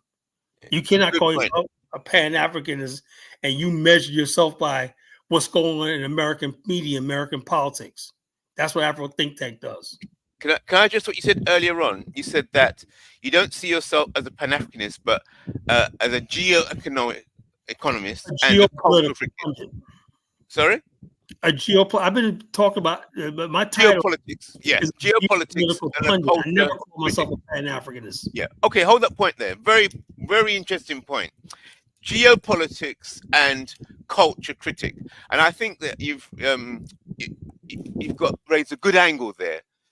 Culture critic, because really, this whole thing is about developing the culture to counter the power of white supremacy, because white supremacy functions fundamentally on culture. Because all the banking, finance, it's the dollar is pushing. The dollar carries the cultural value of America. The value in the dollar, why the dollar is so powerful, is that they're pushing the American values, the American culture wherever the dollar goes. So I'm associating the dollar with white supremacy. White supremacy adds value, or is a fundamental value of the dollar. So therefore, going back to the issue of culture, what is the effective counterculture to white supremacy, which is expressed in the dollar? Sure ain't buying a piece of land in Nigeria and call yourself a chief. I'll tell you that. That is not, all these people. Let me tell you something, right? People don't even realize this, right? The chieftaincy in Nigeria was propped up by the British Empire. How do you think they control Nigeria? They had these chiefs on their payroll. And stuff like that. Right. It's a freaking joke. Nakmeezy goes, oh yeah, he goes chieftaincy. I know the history of freaking the chieftaincy in West Africa. The African Kingdoms Federation, that's the arm of the British and the Royal Dutch family and stuff like that. They split the loot between the Shanties and everything like that. I know this history. Right. I'm not just somebody like Afro's think tank who don't know this history. I know this history. Right. You can't tell me anything. I know this history. So it's funny you know it, but you can't explain it because you can't make a sentence without jumping over 3 different points in the same sentence. But let me play this video. This is us on the at the Providence Island well. I think this is the thing. This is us. But if you play the video, why are you playing the video? What is the point that you're making with the video? I'm just saying, like what you call, like I went there. This is the first well dug in West Africa. Yeah, but white people build wells there. So yeah, but about 1822. I'm just showing you a video. It's good for the show. And then they was in this film by the national government because kids come here for 12 grand for lecture on the Providence Island. So they put it in this phone. But it is the oldest well in the Republic of Liberia. It was dug in 1822 by the settlers. I got it on video. Okay, so here it is. Here, this is our traditional well. When you are sick, you are a woman, you sick, You come here, you drink from this water. The well is between two rivers, salty river. The Mesurado River and the Stockton Creek. It's salty, but this never go dry. It's not salty. So it's not salty? It is not salty. They drink it, they cook. Even people from Central Monrovia, they use canoe to get water from here. They use wheelbarrow to fetch water from here. This is, it's clean, it's very clean, it doesn't go dry. You see the NGO built a hand pump down there, it dry, it doesn't work, but this doesn't go dry. And that's the oldest. It's the oldest well in the Republic of Liberia, since 1822. So is this water safe to drink right now? Right now they're drinking it, of course. All right, cool, we need somebody to take a sample. You've been here before, come on, man. All right, so Kyle, can you represent for us, brother? Okay, like I said, this is the first well. When this well was dug, right, and they struck water, they knew they were home. Yes. Yes. That was it. That was it. That was it. This was home. You know, because remember something at the time, America was said the same 1822. You know what I'm saying? Well, water and stuff like that.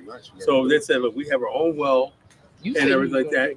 We could build a nation here. Because we have our own water supply. You know, once you have your own water supply, everything, but you didn't have electricity back then. This is the main thing. This was your cable, internet, and electricity, everything, you know, the well, how you can secure this well water, right? In war, somebody takes your well water, your water supply, you're done, you know? This had to be protected at all costs, you know? That's why when they dug this well, they would say, we're dug in, we're here, and we're gonna stay, you know? So 1822, the marker's right there, 1822. 202 years old, this well is. Okay, Anuncion. Anuncion, it's yeah, all right. Anuncion. So let's go on the other side. You see, you can use this route on the water. You use this route on the water, across the bridge, across the water. That is U.S. military base, World War II. Across the, which is a Ballot Island. During World War II, that was American military base. There are a lot of bases in Liberia during World War II. We have the military base here.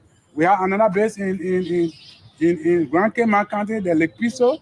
They used to use Lake Piso for the landing of the amphibian plane on the water to go attack and then come back to base. Then we have the Omega tower here in Liberia for the Americans too. So that you can use that route and go straight to the RIA way and use this route to go to the Island, Atherton, and the rest of it on the Stockton Creek. Okay, so we can go on the other side.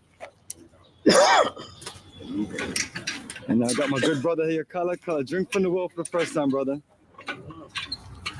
Let me turn it. Can I turn it? Yeah, you want to turn it? Yeah, let me turn it. Where's your camera so I can get your picture? Yes. We have a Missy, cup for where's your color. camera? What? Anybody have a cup for color so you can drink? Stop drinking from here. Is this a Well, who wants to drink the water? Very smart. There you go, man. Good energy. That's what I'm talking about. Smile like a wonderful smile. The little kid is smart, man. I'm trying to buy him a game, drinking water. He said, no, man, I might get $7. You're a funny son. He diagnosed my eye. He said, pink eye, some of them diseases. I didn't know. What was the other name you gave me? Huh? Yeah. I didn't want to act like I but I didn't know what he was talking about. You said, drink that water? Give me my picture. Ain't you gonna die? Oh, wow, you said like that. She said, wow, Miss Lisa. It's water from the ground. It's water from underground. Like this Yeah. Yeah, somebody has to pour it in my hand. Okay, good. Watch out, watch out. You gonna do it? Give me the picture. Drink it. Drink it. There you go, drink it. Everybody wants him to drink it. Drink. Don't soak your Timbs. We could have been had that water. We wasting everything. All right. You got his picture? Okay, more. Yeah. Guess what? Everybody check him out on the bottom. All right, so family, we appreciate you. We're gonna depart this situation. All right. You proved your point, Colin. Yes, my brother. Appreciate it, man. Oh yeah, I drunk it before. All right, so family, let's continue and follow our tour guide to the other part of the island. Okay, no problem.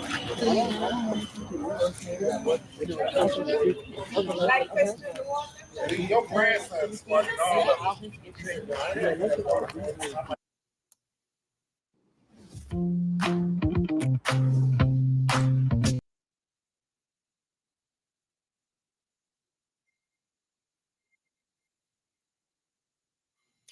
I tell you right now, that tour right there was dynamite. Dynamite. We went to the museum. We went to historical monuments. People learned so much about the country and stuff like that. Everybody had a real good time. A lot of bonding and stuff like this, you know. So the bottom line is, I just do my part and whatnot. You know, I believe that we have a connection to this country right here. And Ross Morris, I say Angola because that's where my bloodline comes from. You know, I got friends and peeps in Angola too, but I haven't been there yet. That's where my bloodline comes from. Bloodline comes from Angola. So it's a good point what you're making there, and you're showing the value by reconnecting people, and you're allowing people to travel and make that reconnection. So that's solid. So over and above I got people like my guy Dion. Let me cut you off. My guy Dion, right? He's basically going back to Liberia. He's in construction in Chicago, so he's going back there to look into investments. We have several people who's going to buy property there and stuff like that. Hey, look, it ain't going to change anything, but the bottom line is this: you got a lot of Black people from America who are retiring. They want something new. They want a new experience and everything like that. Those are the people who may got money and stuff like that. Liberia's a really good country for that, you know. Real stuff like this. So that's the part of Pan Africa. But this idea of bum rush the coast, or we got to get there right now and forget about what we have in America. I'm not that sort of Pan Africanist. I don't know who it's like that. I'm a culture critic. If there's something wrong with the Pan African movement, I'm gonna criticize. That's why I call the Pan African Shuffle tonight as your culture critic. You know, as a culture critic. Right. I'm not. I like this. It would say, college. You a conservative? No. Are you a liberal? No. You know, are you a Pan-Africanist? No. I'm a culture critic. Okay, culture critic. Yeah, I'm a culture critic. That's what I do. Okay, so with your knowledge, you got good knowledge of how the colonialists have set up their chieftaincies and their networks in order to maintain power on the African continent. It's still like that to this day. Yeah, okay, 100%. And then you're doing your best as well, effectively, by reconnecting, allowing people to reconnect to Africa. So the fundamental problem is in the realm of culture. So that's why I liked when you mentioned the word culture critic, because culture is directly connected to value, and value and culture is directly connected to currency, and currency is directly connected to money. So, as I said before, the value of white supremacy is the fundamental value of the dollar. So, apart from what you're doing, and I'd like to hear from Nakmeezy as well, and from the other brother, what is the best way to counter the value of white supremacy as it is expressed in the dollar? What is the best? Tourism is not going to do it, because tourism. Well, I'll tell you right, this IC3, the dollar's not going nowhere. You know, people are wishful thinking. They got okay. Dollars not going. So we got to find a way how to get those dollars flowing through our hands. That's how. Yeah. Good point. Good point. But the dollar, the power of the dollar goes back to what you're saying. Culture is in the value system. So yes, the dollar will still be there, but what is the counter? I understand that the BRICS are trying to do something to counter the dollar and the system, with the Brazil, Russia, India, China all coming to get together to counter the power of the dollar. I don't think they can do that. I think something else needs to be done. So I'd like to hear what Nakmeezy and what you will have to say about that. You can't counter the dollar. The reason why the dollar is a reserve currency because during the time period the world was getting ready for war. It's war that caused the British pound to be removed as the world currency. And it was war that removed the currency that was before the pound. So in order for the dollar to be removed, well, the United States has to go into war and get fucked over. Wow. Good luck with that. That's a serious. So basically, wishing for the downfall of America, it's not going to happen. Yeah, if you're looking for that downfall, good luck with that mission because nuclear weapons, Russia got nuclear weapons. Nobody wants to not be extinct anymore or not be extinct. So that's not going to happen. So the only thing that you can have is this hope that Russia, Brazil, China, India, and South Africa and the other little countries that join can be like, we won't use the dollar anymore. Doesn't matter because China's whole economy is dependent on the US. Right. Which is why the US can literally sink China. And when China sinks, so does their yuan. So that's useless. Okay. When India is dependent on the US, it's dependent on the West. So if the West says to hell with China and to hell with India, they sink. They economies rose because of the West. Right. Their economy stays because of the West, not because of Africa, not because of South America. So without the West, they sink. And that's been the fact for the longest. And people so there is no way except you want to go to war. That's a People powerful say this is all geopolitics, what I specialize in. That's a very serious point there. Wow. So okay. So let me ask you. Yes. Brilliant point. So would you say then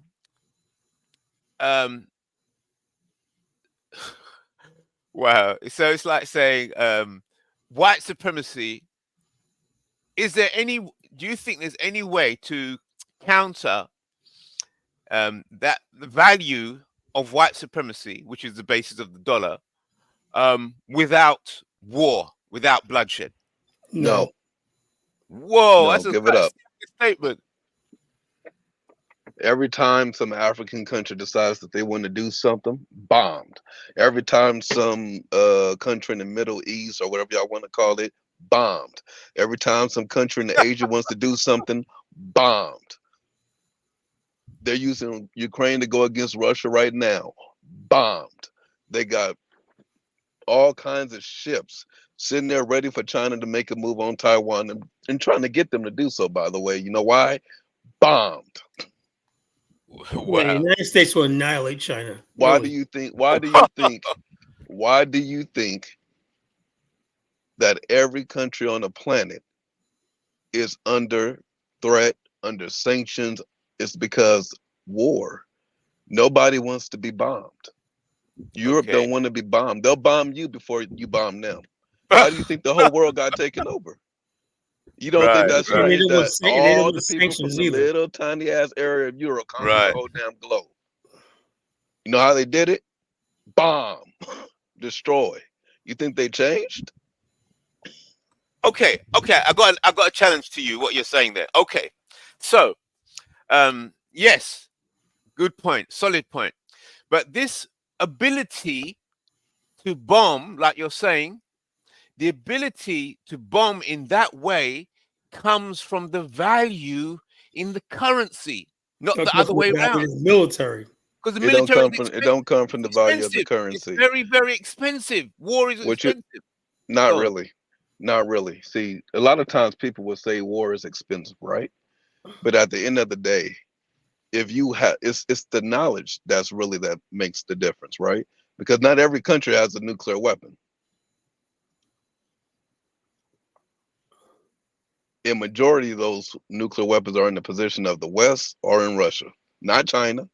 The hell with China. China gets help with their nuclear weapons from the Russians. Gets help with their missile technology from the Russians. So it's just Russia in the West. Once you remove that out the way, then the whole world is just a little peace-friendly world to a degree. Right. But with that in place, that's it. So this idea that, if United States didn't have the dollar, the United States had the dollar 200 some years ago, still was whooping ass. What Spain ass? You aware of that, right? Whooped Mexico ass. Been whooping all South American ass ever since then. And that was before the dollar was the reserve currency. Yeah, so you're it's not the currency. The dollar doesn't matter as far as maintaining control and power. It's all about technology then. It's the technology. And most technology came from the United States, and God bless, it came from black people too. Yeah, so got to say that. So no, it's not happening. It's a pipe dream, and people should get over it. I mean, just be happy that the United States ain't bombing somebody right now because they don't want to be LGBTQ friendly. Yeah. Eventually, they'll make that move on that too. That'll come next when I. Say that again. LGBTQ Say that again. I missed it. when you're getting bombed. What did you say about France? I said I missed the point. Countries should be lucky that the United States ain't overly pushing their LGBTQ friendly policies by the threat of the bomb. Now, you ever notice something, right? The United States is one of the most smartest groups of people ever, all right? They don't have to bomb every country. They got nonprofits in every country to stir up trouble anytime that they want to. Exactly. That's why Russia banned the nonprofits. It's the nonprofits that cause problems. Yeah, and the bottom line, they hire local people to do their bidding, The non-profits. You mean the NGOs? What do you mean when you say the non-profit? It's like these think tanks and whatnot. Just like, let me give you an example. President Museveni said he's going to build a pipeline from Uganda, right, and refineries along the way for natural gas and gasoline to basically through Tanzania, and they're going to sell gas, not oil, gas in its final form on the world market. Suddenly, all these so-called environmentalists come out, and the native Ugandans and whatnot, they already got the freaking signs out there. Who pays for all that? Signs and banners. Right. No, because there are people who don't want Uganda to compete, right? So what they do is they just like in Botswana, right? Botswana basically discovered some diamonds, right, in the interior, right? As we talked about Botswana earlier. Right away, in San Francisco, this group called Blood Diamonds, whatever like this, was basically Botswana is like a model African country, but that didn't spare them from being ostracized because they said, "Oh, you guys are going to take the indigenous people's land, the Bushmen," but the Tswana people are indigenous too. So who gets to decide who's indigenous? Okay. So the bottom line, what I'm trying to say is the bottom line is this. They play these games inside these countries because Africans have not developed and said, this is what we want. If we're gonna drill oil, we're gonna drill oil. We're gonna say this. They tell Africa what to drill, what to mine, what to grow, all that stuff like this, and Africa has no say so. Or you can get that NGO check, whatever, that government grant, whatever. Let me try again to challenge you both on this bombing thing. Is it not true that before any bombs get dropped, right, there has to be the propaganda? So the angle I'm saying is propaganda is superior to the bomb, because as you're saying, because if there's any war whatsoever, even if just 2 American soldiers die, because if war kicks off, some American soldiers are going to die. A lot less, maybe 1 American soldier will die for 2,000 of the enemy. But they have to give an account to that American soldier's family. What was the war about? Why did my child die? Dude, people have been saying that. They don't give a damn about none of that. Are you sure? They will create a reason. Yeah, we're still going through the Iraq War. Has anybody ever been brought to trial? Has there been a congressional hearing about the Iraq War, which is bullshit? No. They don't give a damn about that. You mean those British woman who said 1 million Iraqis dead walks freely? Everyone knows that it was a scam, and they still did it. And it went on through president. And no one ever believed it. So you think propaganda matters? Who owns the propaganda machine? Who runs it? Who's connected? All of these people are connected together. They all work together, sir. It takes out. Propaganda is only as good as your ability to act on it. Right. You can't act on it. It means nothing. You got all propaganda in the world, but the bottom line, propaganda is usually backed up by force and a threat of force. Facts.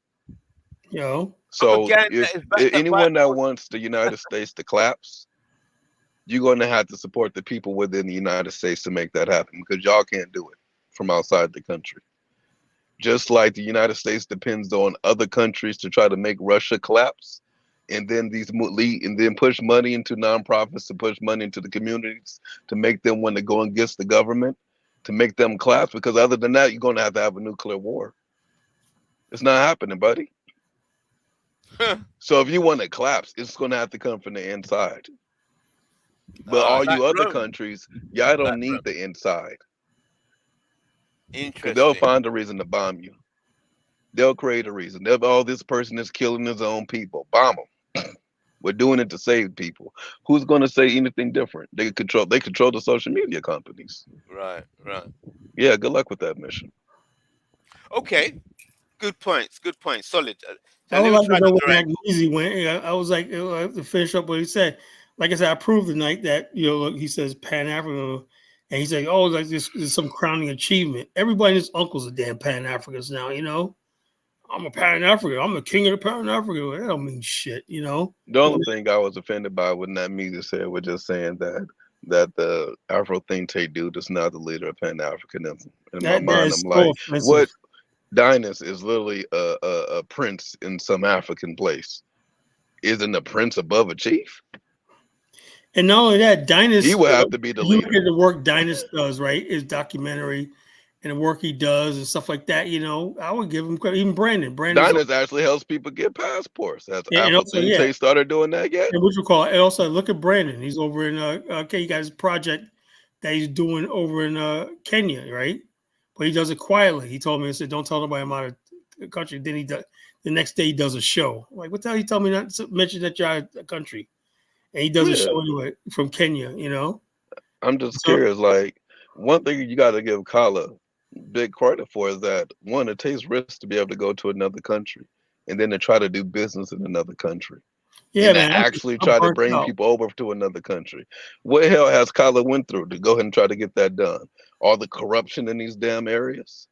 A lot, right? That's big. Yeah, it costs a lot to even try to pull this shit off. These are corrupt people. Yeah, people that think because they have a gun, they can hurt you, right? Yeah. When it really comes down to in Africa, it's all about force. I got the gun. So anybody from the United States that ain't never went nowhere, ain't never had to deal with that kind of upbreaks in your face corruption. The corruption, you get put over by a Liberian cop, a Nigerian cop, and they're harassing you. They got the guns. What the hell you gonna do?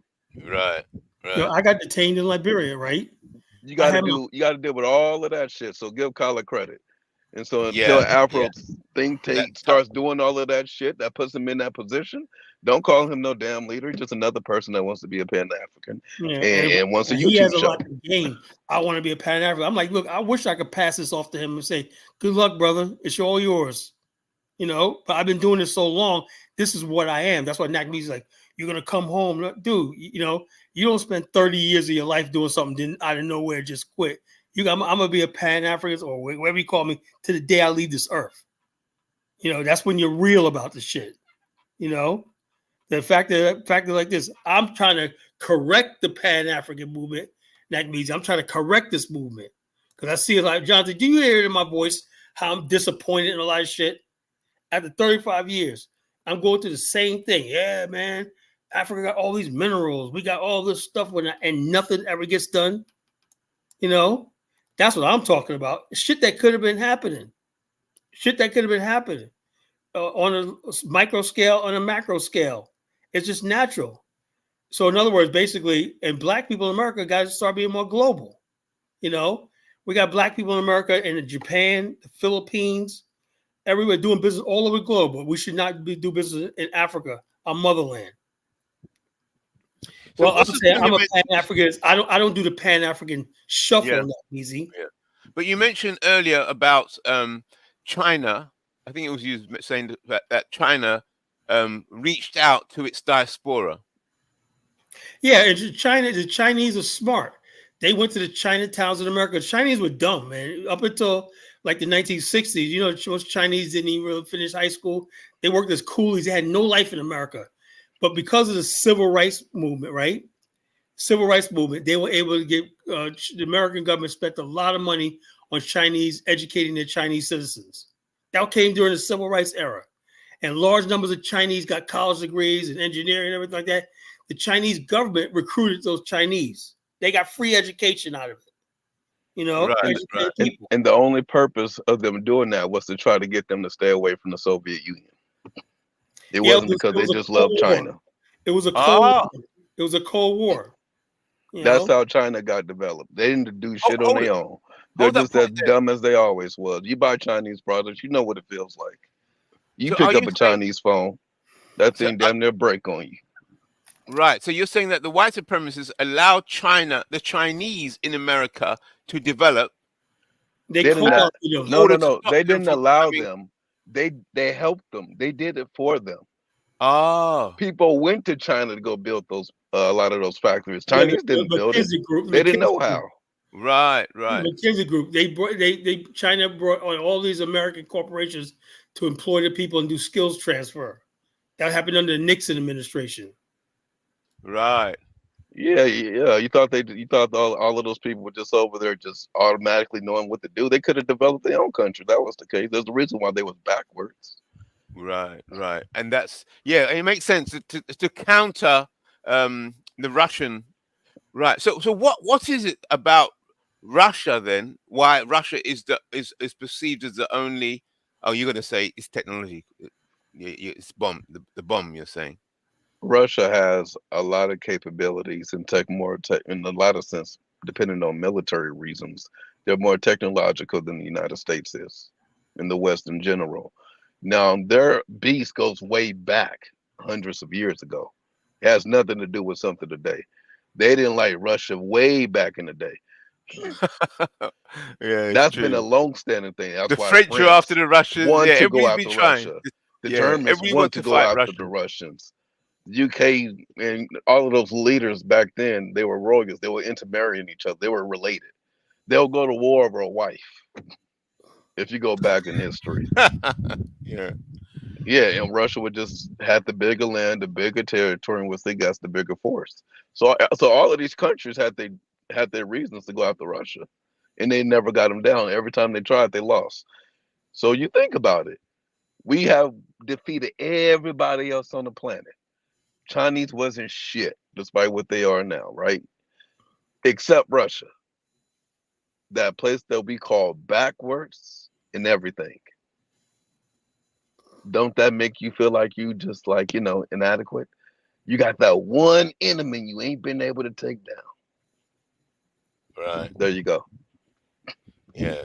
That's a cultural reason. It has nothing to do with anything else. Yo, check this out. Does Nakmeezy got a comprehension problem?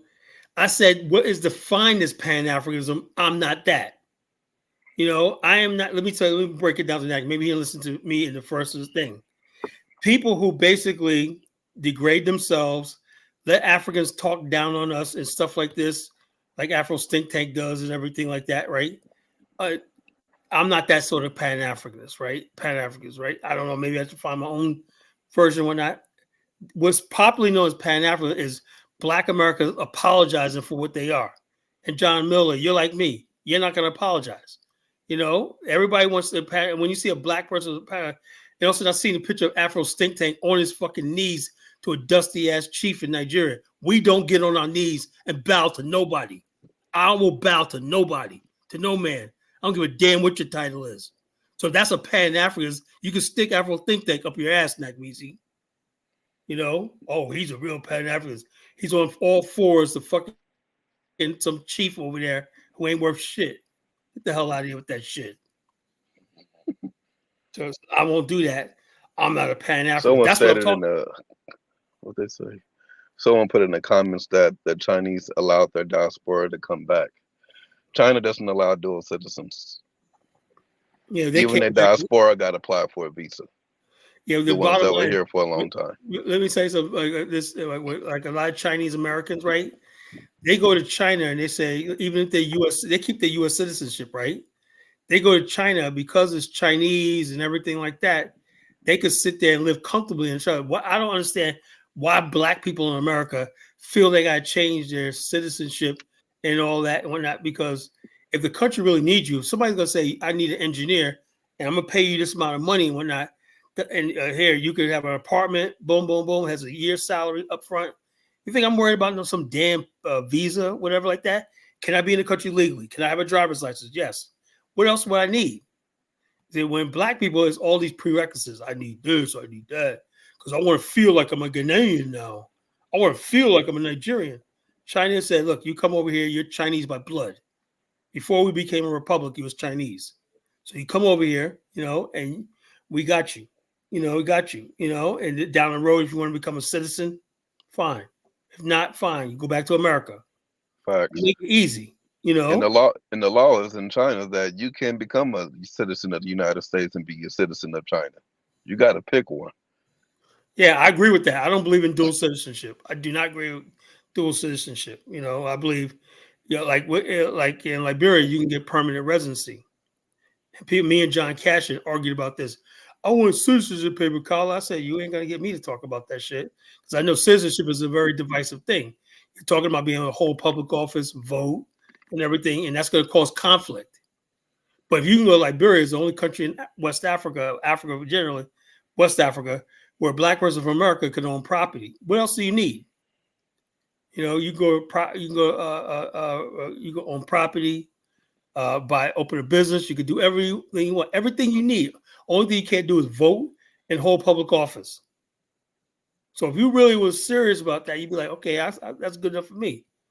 The Lebanese, they're not voting or holding public office, but they got that shit going on. Why can't the Black people in America do that?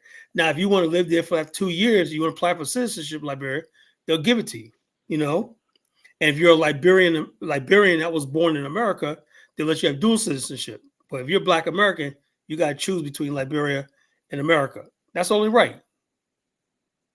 Yeah. Well, I love how Nakmeezy and the crazy thing is, right, Kyle, I got a Nigerian passport. Right. I don't feel Nigerian. I don't practice in the culture. Right.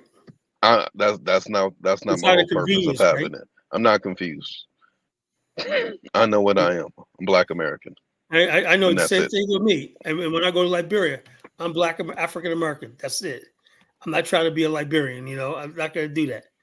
Now, Nakmeezy is like salute Aunt Nam. Now, how's he so for Aunt Nam? Aunt Nam's always talking. This is what I'm talking about. He's always talking shit about Black America, but Nakmeezy is supposed to be a defender of Black America. He says salute Aunt Nam. How can the fuck you do that? I don't get it. This is what I'm talking about. I don't get that either. I don't know if Nakmeezy paid attention to the comment section about that shit that Aunt Nam be saying. He wants to cook me. How the hell are you friends with Aunt Nam? Come the hell on. I'm like, damn, man, come on. Interestingly though, Carla, right? A lot of times I look at people who say they're FBA or ADOS, and they be like, Black Americans don't need to be going to other countries. In my mind, I'd be looking like, y'all, that sounds so stupid. And the reason why it sounds so stupid, you want to be the only people that don't make moves around the world. The only people. And the only people, no one else that damn stupid. The only thing you want to be the only people not to make problem moves. with is Black people going to Africa. That's all. Even if you have a legitimate business idea that you can make some money, right? Nakmeezy be against it. It shouldn't be in Africa. There's something mentally wrong with that. The thing is, Nakmeezy, he's too Americanized. That's all. He doesn't have a vision beyond that. Well, he lives in. If you have a vision beyond, listen, the craziest thing is, right, Carla?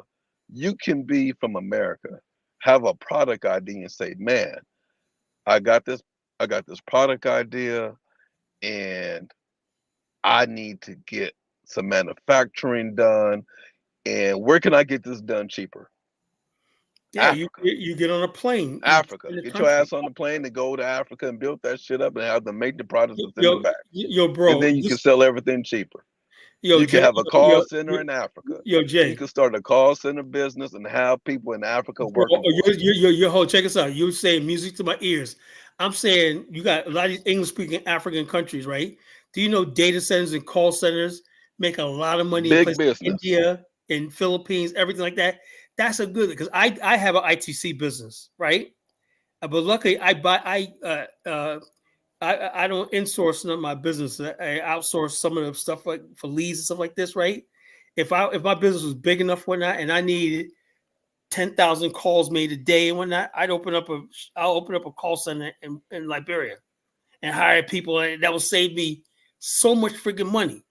You know, manufacturing. Do you know how cheap it is to manufacture in Africa than it is in America? Too damn cheap.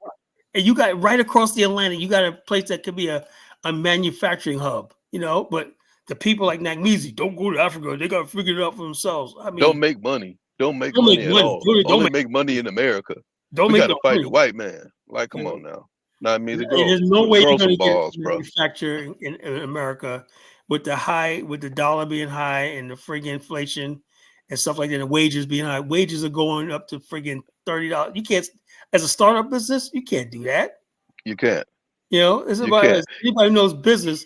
You got to go for a place that friggin' look at Diddy, Sean John. You think it's made in America? No, it's made in some Central American country. You know, and the bottom line, those Africans will be glad to have that job paying them $300 a month. You know, for labor. Very happy. You know? They'll be very happy. Our employees only make 100,000 naira a month. That's still under $100, but it's three times the national average. Yeah, and not only they're doing good. Not only that, when you do that, something like that, Jonathan, you are actually a legitimate Pan-Africanist because you took a business idea. You're a business person, right? And you went to Africa. You made money, right? And also you employed African people. It's like we did this tour. We hired people on our tour. The people in the video right there, those are people getting paid by the tour as tour guides and everything like that. We put people to work, you know. And that's I don't want to hear nothing about nobody talking about, Carl, you're not a Pan-Africanist. You're not a Pan-Africanist. Blah, blah, blah, blah, blah. Like this. We actually put money into Africans' pockets. That Africans don't hear your dumb philosophy about loving and all this kind of stupid stuff that Afro think. We love you. We missed you. We just wanted to come home. Oh, God, you want to know where's the money at? What are we going to do for business, right? You've been around Africans enough in Africa, right? They're like, where's the money? How are we going to break bread? You know, how are we going to do stuff like this? You know. So the bottom line is this. You know, I keep it real with the Pan-African movement, right? All this stuff like this, no one knows who the real Pan-African, because actually we're only doing our part. I did a little bit, John did do a little bit. There's nobody with a master plan yet. I've been at this for 35 years. I see every last single Pan-African grand scheme of plan flop and fail because they're basically doing our emotion. The only plan they ever had was shit on Black Americans and try to make as much money as possible. That's been the whole thing that they've been doing the whole time. Right. Now it's crazy, right? This weirdo, Antnam, says, Jonathan, that's dumb. How is the minimum wage the average? Well, Antnam, I don't know if you're from Nigeria, but maybe you should look into it. How much government workers get paid, airport workers get paid, police get paid, soldiers get paid, and then you can figure out that's the average. And now that Antnam is a student somewhere. Antnam doesn't know anything. Nakmeezy's new boy. He's like a 50-year-old student living somewhere in Europe, right? You know, bitter and angry, hanging out online, trolling. You know, these people are the most angry I've never seen. Like I said, avoid the unhappy and the unlucky. Do you guys both agree with that? That's the law of power. Avoid the unhappy and the unlucky. Antnam is unlucky and he's unhappy. You know, life has not basically, life has not treated him well. That's why he's angry and bitter. You know. All I'm saying, look, I got a business in America, right? I don't need the Pan-African world to make me money. My bread and butter is not based on Pan-Africanism, you know? But when I do believe in this, right? I do believe if I can encourage somebody and say, look, you're about to get into manufacturing, you want to get into clothing manufacturing? Do you know if instead of trying to, how are you going to manufacture? Will you tell me Black people can't manufacture anything? We can't make computers, assemble computers. We can't do all that stuff like that.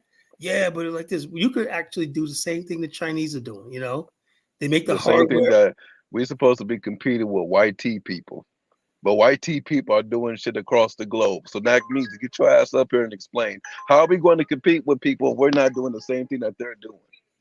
That's exactly what I'm Explain saying. that.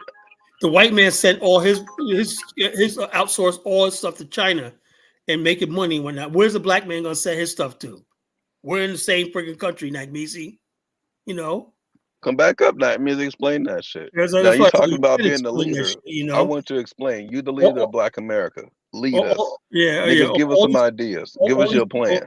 they talk a bunch of nonsense and everything. That's why I said I'm tired of the Pan-African shuffle. You got people at FBA giving bad advice, and you got people automation is big because they're basically replacing people in America with friggin' with robots. They just fired a whole factory of people in Amazon, replace them with robots. You know, that's the reality right there. So we got to think logically in the future. What are we going to do for our people for our money? You know, we got to do something, right? There should be more and more black entrepreneurs and manufacturers and business. We got the intelligence to do it. You know, we're just not organized. And like I said, Africa's key. Africa's key. That's an excellent place for manufacturing. Show me any other place where we could bring manufacturing on a large scale and everything and make money. You know, if China did all it wonders for America's economy, right, during the high inflation of the 70s, can you imagine what we could do in Africa, you know? But all these years, 30-something years, I've been waiting for that to happen and whatnot, and nobody friggin' has came up with a solid plan. Now you got Blacks Without Borders. You ever see that series, Jonathan? Yeah, I seen them. Right? You got black people who have went down there. Eugene Jackson took $30 million of money, built a fabulous business, 2006. You got other black people, African venture partners. They was on $1 billion venture with Richard Branson Verbal. I guess they should have stayed in America doing nothing, you know? Can I jump on that point you made? Still challenging both of you on this this bomb. The end of the it's going to be the bomb. So watch this. Go ahead. You said organized. The secret, the solution is in effective organization. That's what you were just talking about, that you've never seen a plan yet, but obviously it's going to be the most effective plan. The solution is in organization. So what form of organization, what ideas do you both have about effective international organization of I don't know what it is, right? Like social media has compromised a lot of stuff right there, right? Because people don't know who to listen to. When I know Jonathan Miller here is a millionaire. He's a Black American millionaire living in Nigeria. So I always take advice from him. This guy is doing his thing. And I know several other people that's doing their thing and everything like that because they could make money on the continent, you know? Make money on the continent. It's a business arrangement, you know?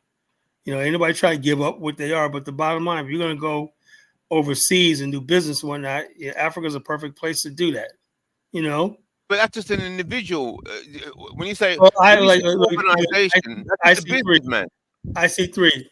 Like I said, black people, basically, you say the collective black world, right? We gave that up 60, 70 years ago when the black people in Africa, the black people in America decided to integrate into the West. You know, that collective that we feel, that void that we have is not there no more. So all we could do is say on our small things, you know, after we get done serving the white man, you know, we go into our little chat rooms and do our little Pan-African thing. But the reality is most of us are going to work for white people. Most of us are going to be like this. And when it comes down to it, right? When it comes down to it, the white man's world, he's the one calling the shots. We're not. We're not calling the shots. You know, we say a lot of stuff, we talk a lot of stuff, but we don't call the shots. You know, and that's the way it is. We have no nuclear weapons. We have none of that. Yes, you're making clear the status quo. We understand that's how it is at the moment. But I'm trying to explore you're all, because you got three great minds here, and you've got a lot of experience and a lot of intelligence, and you understand how the world works. So once you have that quality intelligence on the enemy, blatant enemy, you've got intelligence on him and his systems, you understand the map, all three of you. What is the angle, the solution? I want to hear what solutions. Don't stop saying what the status quo is. Like I said, hold on. Crying. Check this out. I can't give Tourism you is the a solution solution. Look. don't have no the power. King of FBA is back, man. Y'all calling for me. I'm here. Like, who want to get cooked first, man? Oh, well, you gotta start cooking that. I've been cooking these for the longest, bro. Tonight, man. The solution would be to organize, You try to cook me with African. Right. Organize, right. If you organize, in the way that you have to to organize, you have to be literally raising your children to be a part of the organization, saying this is what we're going to be working on for the future. Right. It's not going to happen in my lifetime, obviously, right? So, firstly, if you want a real Pan-African objective, you got to get all of these old-ass motherfuckers out of office and put some young, chosen Pan-African people in power in all of these countries. So essentially, either you're going to wait till these people die off, you're going to try to do it democratically, or you're going to push to overthrow the government. And you got to do it in all of these countries. So you create an organization, everyone's working towards that goal, and you start doing things off the checklist. Now, the only way that is really going to happen, I have to be honest with you, the problem is Pan-Africans usually are stupid. And they down talk Black America while trying to uplift Africa. It's really fucking stupid. You can't do anything without Black America. Black America has all the damn money. Yeah. That good old GDP across all African countries, Black Americans spend it. Correct. And still have money left over. That includes the Caribbean too. So if you want to have a real Pan-African objective, you have to include Black America. And I will argue Black Americans have to lead it. Because when it comes down to making military technology, you need Black America for that. If it comes down to doing anything economic and trying to push some kind of policy, you need Black America for that. Black Americans are in the government. Black Americans have all these connections, and you guys are not using that's a solid Instead, point. you guys are saying, man, Black Americans are not that smart. Like dumbasses. So why don't we just drop the African and say pan-Black? All right, here we go with the dumbass questions. Like, people call me up here, like, y'all want to get this debate going or what? Go ahead. I mean, I don't. All right, so let's get it again, Kala. Can you define what is Pan-Africanism to you?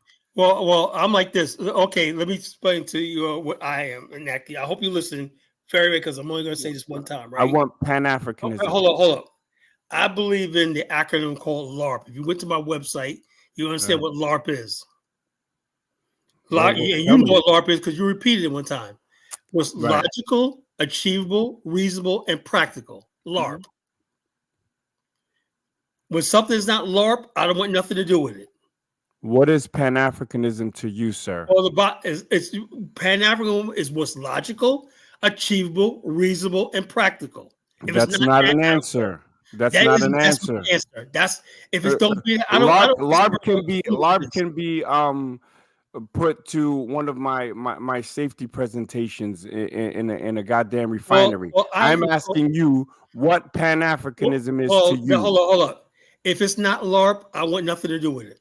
I don't know what LARP is. I'm asking you specifically. Hold on. What's logical, what's achievable, reasonable, and practical. Great. But see, this is how you do the Pan-African Shuffle. And it's funny that you name your show the Pan-African Shuffle, and you're shuffling right now. No, you're doing a traditional, you're doing a traditional African Zangbito dust spin around my question. No, because you asked a loaded question. I want you to define Pan-Africanism. Hold on. And the reason why I want you to do that is because then we can get into what sort of Pan-African tenets do you have and that you're actually practicing? And then we can compare them to other people and their talking points. See, Kala, you think that you're smarter than Africans. So you are literally a colonizer. You think that you can go to Africa, build a nation within a nation,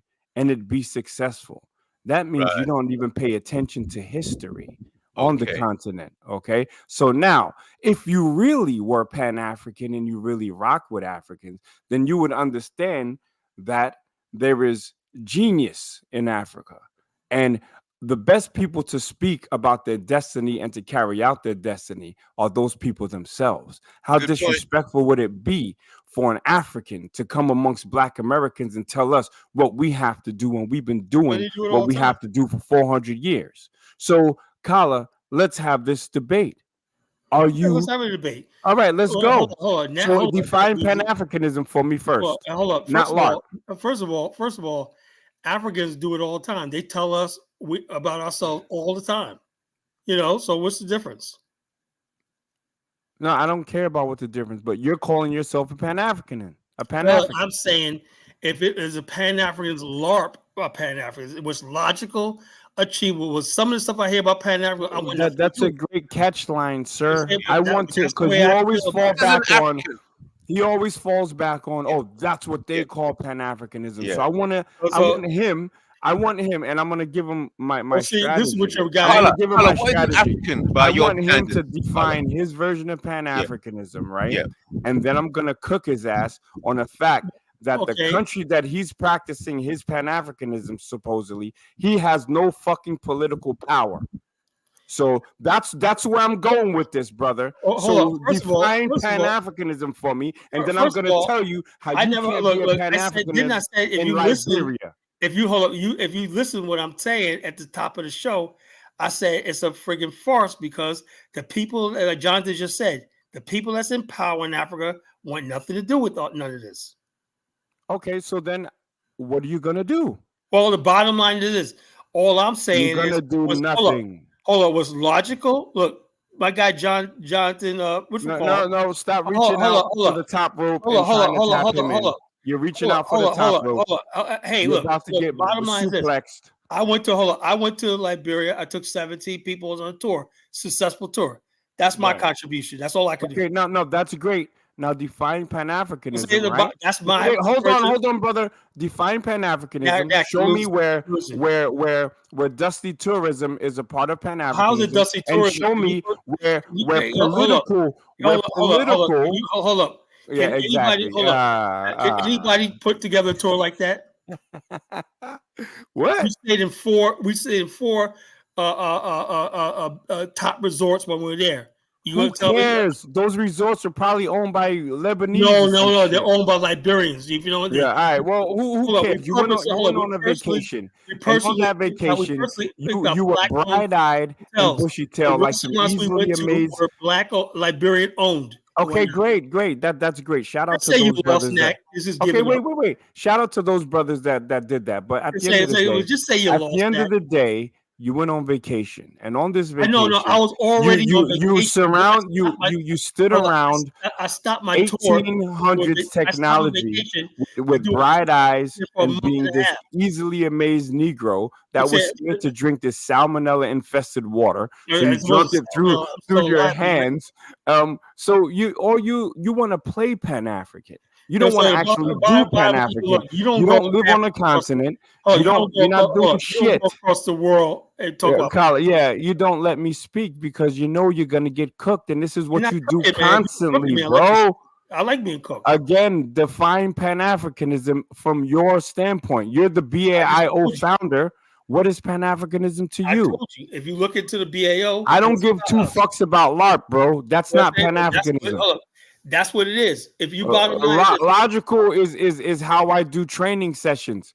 Well, the bottom line is this: anything that's logical, I'm gonna do it. If it don't you're not telling me what Pan-Africanism is to you. I mean, am I asking such a hard question? I mean, there's on the panel. Line is this. Let me tell you. You're using this acronym to try to get away from actually the definition, sir. No.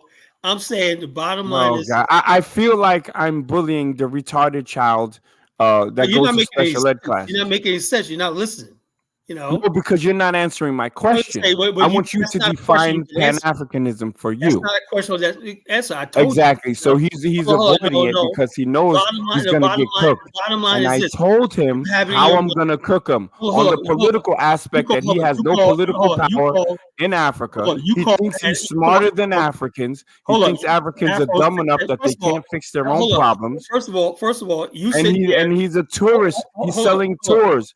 He's selling black soap, beeswax, and tours. And he thinks that's Pan-African. The bottom line is this: you're here with Ant-Nam. Is Ant-Nam a Pan-African? Why you I don't know, Ant-Man or Ant-Man. You said salute Ant-Man. Salute to him. And let me salute him properly. He hates your people. Can I finish, bro? Can I finish? I don't care if he hated Black Americans, right? Wait. I will salute anyone that stands on their principles and doesn't flip-flop. That's what I'm saluting. You are a Pan-African of convenience. You're FBA when it's convenient. No Pan-African has any talking points that sound anything close to what FBA says. I say those and I stand on those because I mean it. No, the bottom and I are saluting each other based on the fact that we're not flip-flopping say that FBA was a lineage. Is it a movement? What is it? Well, that's another whole thing, brother. That's a whole nother thing. But please don't save Kala. You're being a Pan-African, but you're trying to save him. Hold on, you can't get past that. Trying to save him. Don't save him. FBA is a lineage. If FBA is a lineage, that's a whole other conversation, sir. We're talking about Pan-Africanism right now. So the bottom line is everybody. Wait, Kala, hold on. Kala went to Nigeria and realized he's irrelevant. Exactly. When you want to be, and then Pan-African when you want to be. He's saying that it's convenient. But if FBA is a lineage, you could be FBA and still be Pan-African. If it's you absolutely can.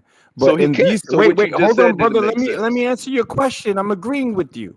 You can be a Black American and still be Pan-African. Matter of fact, the first real true Pan-Africans were Black Americans. But a lot of us have woken up to that farce that Pan-Africanism is. We should wake up. Wait, but hold on. Let me finish, man. Damn, bro. So I'm saying I've left it to the side. I don't agree with it. What I'm saying also is that Kala is in between. He's on the fence. You can't have talking points that are pro-Black America, calling out the failures of Pan-Africanism, calling out what you described as shithole countries in Africa, bad leadership, 35 years wasted in a movement. So then that means you woke up.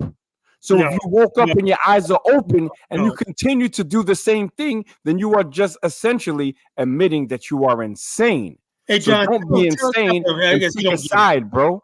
He don't get it. Take a side. He don't get it. The bottom line, you don't get it. The bottom line is I am a culture critic. I'm a critic of Pan-Africanism. I thought you were Pan-African. There is no such thing as a Pan-Africanist. Okay, so then, there's no such thing as a Pan-African. Now, you better hope that when I go to your wiki site for the BAIO, that I don't find. You don't hear nothing about Pan-Africanism. You don't hear nothing about Pan-Africanism. Okay, well, I'm going now, sir. You know what I'm saying? There's nothing about Pan-Africanism and what we're talking about. We have Pan-African ideology, and we have some things like that. Fine, yes, we do. But the bottom line is this: when somebody says a Pan-African, you got to define. What's the website, sir? Me personally, I don't think a lot of these people are so-called whatever we call Pan-African. I don't agree with. I don't agree with cultural Marxism. I don't agree with all this nonsense. Brother, you've been on on Bomani stream speaking about Pan-Africanism or die for the last 3 years. I never said that. Show me where I said Pan-Africanism or die. Come on, man. You wasn't pushing Pan-Africanism on college on Bomani stream? Check this out. When I say Pan-Africanism, I'm talking about Black power, Black unity. Wait. Were you not pushing Pan-Africanism on Bomani stream? I don't know what you mean by Pan-Africanism. I mean Black. Well, how can you be in some sort of Black space and argue against Afro think tank who's a Pan-African and then be conveniently not Pan-African? You're all over the place, brother. I'm not arguing against him. I'm saying you brought him up. You said wait. It was an Afro think tank, and I'm saying this guy was on all fours, bound to some dusty chief in Nigeria. And I said, and look at you. a confused Pan-African calling Chief So the bottom line Dusty. is, Now you were on a show February 25th that says Pan-Africanism fights back to what, and you were yapping your mouth on that show. Bomani vision of Pan-African, you were yapping your mouth on that show. So you constantly push this Pan-Africanism narrative, but your points are more xenophobic. Your points are more xenophobic than some shit that Tariq says. You're more xenophobic than Tariq. You can't be both. I'm not if you're gonna be xenophobic, then be totally xenophobic. Like I said, also, and look, maybe I throw shots at Africans, right? Maybe I throw shots. Maybe this is good. You got a low IQ. You got a low IQ. Maybe this was good. Jamal I have a low IQ. Yeah, you're real you stupid. have high cholesterol, my nigga. I saw the bottom line is this. The bottom line is this. Belt. Hold up, check us out. If we're gonna get personal, my nigga, if we're gonna get personal, we're around the same age, and you look like you got 1 foot in the grave, my nigga. Go check your cholesterol. How about that? That's your opinion. So let's not be personal. Jamal is gonna have a debate. Let's not be personal. We're sitting there arguing about this afternoon. Wait, but let's not be personal and let's keep it to the facts. I told Jamal this afternoon. Don't talk about my IQ, sir. I want to say this. When your health is suffering right now, sir. Yeah, I will say this. Look, the steps without passing out. Can y'all hear me? Don't make it personal. You'll get cooked on that too. Can y'all hear me? Bottom line is, Nak, you don't know what you're talking about. No, I know. Can y'all hear me? Let's not make it personal. I hear you, brother. They just talking. You make an ad hominem tax on that. So no, I'm not. You said I am low IQ. That's because you're sitting there calling me a liar. I'm saying that you have a very. You call me a liar. Listen, brother. Why don't you let me finish? It goes to shit because we talk over each other. I'm saying you have a very casual relationship with the truth. If you want to call that a liar, then so be it. Now you are on record. You are on record pushing Pan-Africanism on Bomani stream, on your own website. You speak about Pan-Africanism and Black nationalism. Hold on, brother. We gotta get some more people in here. You see, he no, but bottom line is you your own version of what you think Pan-Africanism is. Happening out. No, you got this whole thing is you think Pan-Africanism is this. What's your website, bro? What's your website? Footsteps, you know the Pan-Africanist. I thought you said this. I thought you said this. You got in your mind what a Pan-Africanist is. I told you. I said, look, I tell people all the time, if you're not ready to go to the continent, don't go. Don't go. So does that mean I'm against Pan-Africanism? No. I said, if you are ready, there are countries over there. I say like this. Do you understand the difference, Nakmeezy? I'm intelligent. Were you not on a show that said Pan-Africanism towards nationhood, the Afghanistan analysis, hosted by Bomani and College Genesis? You literally push Pan-Africanism all the time, and now all of a sudden you're not a Pan-African because nationalism is not Pan-Africanism. The crown from you. Yeah, now you're a self-hating FBA. We don't want you. FBA. Please don't want you. We don't want you. Hold on. Don't call me an FBA. I'm not an FBA. Sir, I just proved that you've been pushing Pan-Africanism. No, I know the bottom line. And you're scared to define it. You're a flip-flopper. You're a flip-flopper. Logical, reasonable thing. I'm saying that's cool. But you're a flip-flopper. Calling themselves Pan-Africanists are not. You're self-hating. And look, man. If that's Pan-African, you're not getting anything popping in Liberia, sir. Let me tell you a little story, right? Okay, tell me a little story about your Hold up. Right now, the number of Black people basically who are saying slavery never happened, and the bottom line is that almost even the so-called Pan-Africans are saying it now. So tell me where the hell I'm talking about. I mean by the Pan-African shuffle. They're going back and forth with that. You'll never hear me deny the Maafa, the Holocaust. So you'll never hear me deny my ancestors. So you don't dare call me, say I'm turning my back on Africa and the Black race. Never did. Am I proud to be Black American? Yes, I am. But I never turned my back on my mother continent and what my ancestors went through. Now, Jamal and I had a debate this afternoon. He believes that I told him that Black people, when I was coming to New York, although we clowned the Haitians and everything like that, we still got along. in many ways. What part of being a Pan-African is clowning Haitians? No, I'm saying we were kids. You understand? We're kids. No, but you do that now. No, You no, I don't clown got clown Africans. Haitians. We're not. You clown all black people all over the world. No, I don't clown people all over. You do. You were on this stream clowning Africans. Well, I know. I'm just stating the fact. Hey, look, you say something. What part of those are not talking points? Say so. Who are you to tell somebody what they? I'm a real person. I'm not fake. No, but you're not real. You are what you are. Is you're confused, sir. Afro Think Tank did a video. Brandon called him out. He was mad xenophobic. Sir, the grays in your beard says you shouldn't be calling them Afro Think Tank. Well, bottom line is that's another thing. I'm gonna call. He's not here. Just call him Afro Think Tank, brother. You know what I'm saying? If I had respect for him, I would. Why don't you have respect for a man that's doing stuff that has a higher position? Nobody in African. In Africa, he's higher than you in African social circles, sir. Oh yeah, John. You need to get on your knees and prostrate to African think tank. Afro think tank. Yeah, I will say this about Pan-Africanism. Look, man, like I said, I'm a Black American. You know, all sides, right? Grandparents, all that stuff, right? Listen, man. After many years of learning this Pan-African stuff, you can be a Pan-African and be about your community.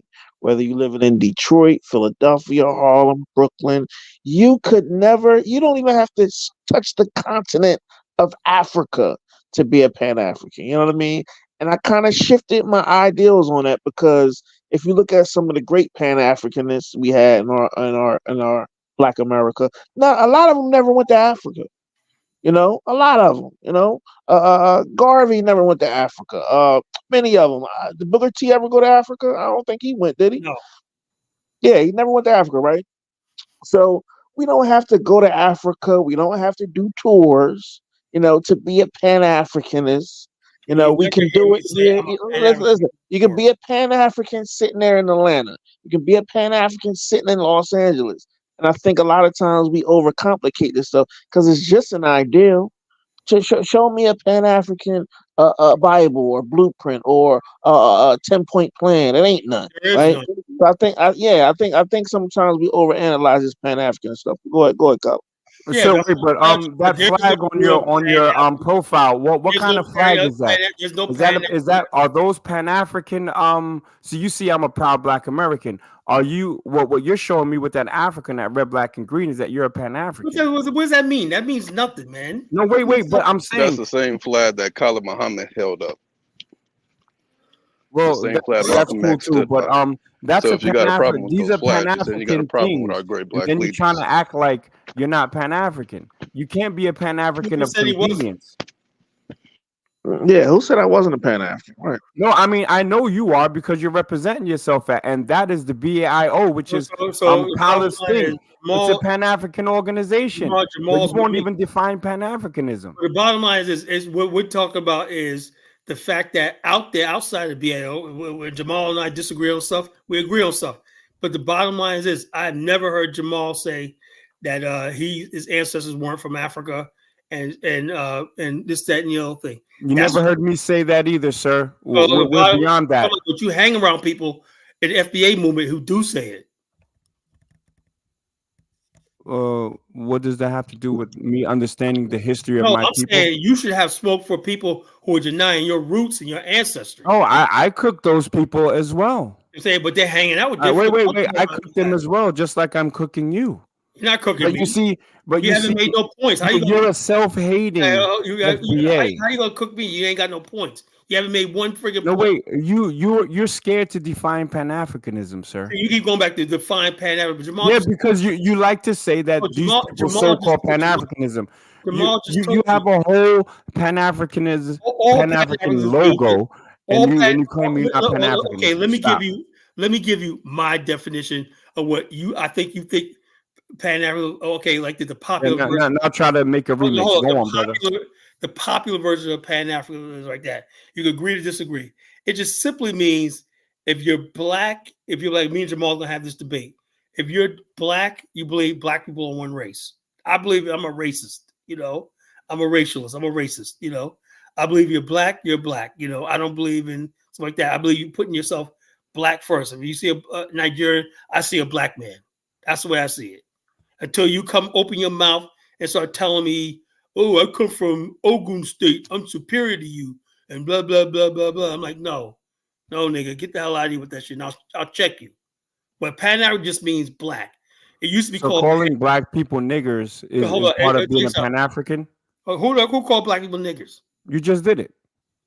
No, I did not say. You misunderstood what I was saying. You're hearing what you want to hear. No, I literally heard you say, "Oh, you think you're from Ogun State? No, nigga, you're." Oh, I said nigga. You know what I'm saying? Yeah, well, okay, but are those terms that Pan-African should be using? I'm talking. No, they're not. I'm talking. So where's it written? Excuse me? Show me the book where that's written that you can't say nigga. So it's Mac, not codified. So Pan-Africanism. Pan-Africanism could just be whatever the F you want it to be. That's why it's a failure, sir. Hold on. I'm a real. It's not codified. So if it's a real failure, then why are you freaking trying to big up Afro's think tank then? No, because at least he's trying to correct the failure. How's he correcting what? I watch the same videos by doing the actual work, by speaking by actually calling it down the middle. By sitting down, talk about you got to vote for Joe Biden. That's Pan-African work. Well, that's his political view. I don't agree with it. That has nothing to do with Pan-Africanism. He's more authentic than you are, sir.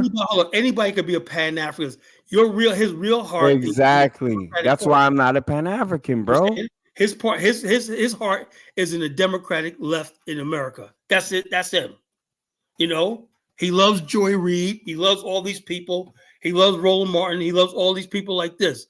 And so are you a Pan-African? Yes or no? Well, it depends on what you mean by Pan-African. Here we go. And that's why I started with getting you to define it. You said 6 years ago on Dinus Amir's stream, the ADOS movement and the future of Pan-Africanism with College Genesis. You've been pushing Pan-Africanism for years. 35 years. When I say Pan-Africanism, I'm just talking about where you coming from. Are you hold on? First of all, hold on. If I'm basically going on Dinus' show, right? He does the titles, whatnot. If I'm talking Pan-Africanism, I'm just simply stating the point. People know you're going to hear black nationalist rhetoric. How about this? Just call me a black nationalist. You know, that's more like. But I thought you were a culture critic. Yeah, I call you. Or if you want to call, but you want to go there. I said culture critic. You don't accept that. So call me a black nationalist. So you're okay. So are you now, from right now, disassociating yourself with Pan-Africanism? Associated with what? I'm in the BAO. I got. Are you disassociating? Hold on. Africanism. Hold on. I just want to state that, Kala. If you're not in the BAO, I don't know. That has nothing to do with you. Kala, let us remind the brother that Liberia was founded by Black Americans. Yeah. And the only time I ever hold Kala talk about Africa is Liberia. Right. So if you want to remove Liberia from a Black American contribution, then you can say that. But until he starts talking about going to all these other countries, which he hasn't, can't really say he's been practicing Pan-Africanism. Well, exactly. So he's a wolf in sheep's clothing. He's a kente cloth colonist. He's been pushing the BAIO, and that's all been centered on Liberia. So if you took it as, if you take it as Pan-African, have you seen the BAIO? Have you gone to their website? Now, do they mention Pan-Africanism? Not everyone in the BIO is just simply not Pan-African. You're not answering my question. There are Pan-Africans in the BIO. Wait, you're not mentioning. You're not answering my question. Though. People believe in the blanket Pan-Africanism. Now they want to do the Hotep hyena attack 2 versus 1. I want to speak to the brother with the J. First of all, you said a lot of shit that don't even make sense. Now, one thing that you said just not even that long ago, you said do Pan-African use the word nigga? Kala Muhammad used the word. Well, that's cool. Don't take us 5 minutes ago. We're at where we are now, and you're dancing. No. See, if you're dancing, someone got to come back and correct you. No, yeah, that's cool. But we're somewhere else right now. We're on another topic. We're on another topic. So you should have spoke about that before. You can't state a lie. That's just a tactic that you guys use to get away and to not stand on your square. To not stand on your square. Wait a minute, you used the lie. No. I never said that Khalid Muhammad didn't. Well, was Khalid Muhammad a Pan-African or a black nationalist or a Muslim? He was both.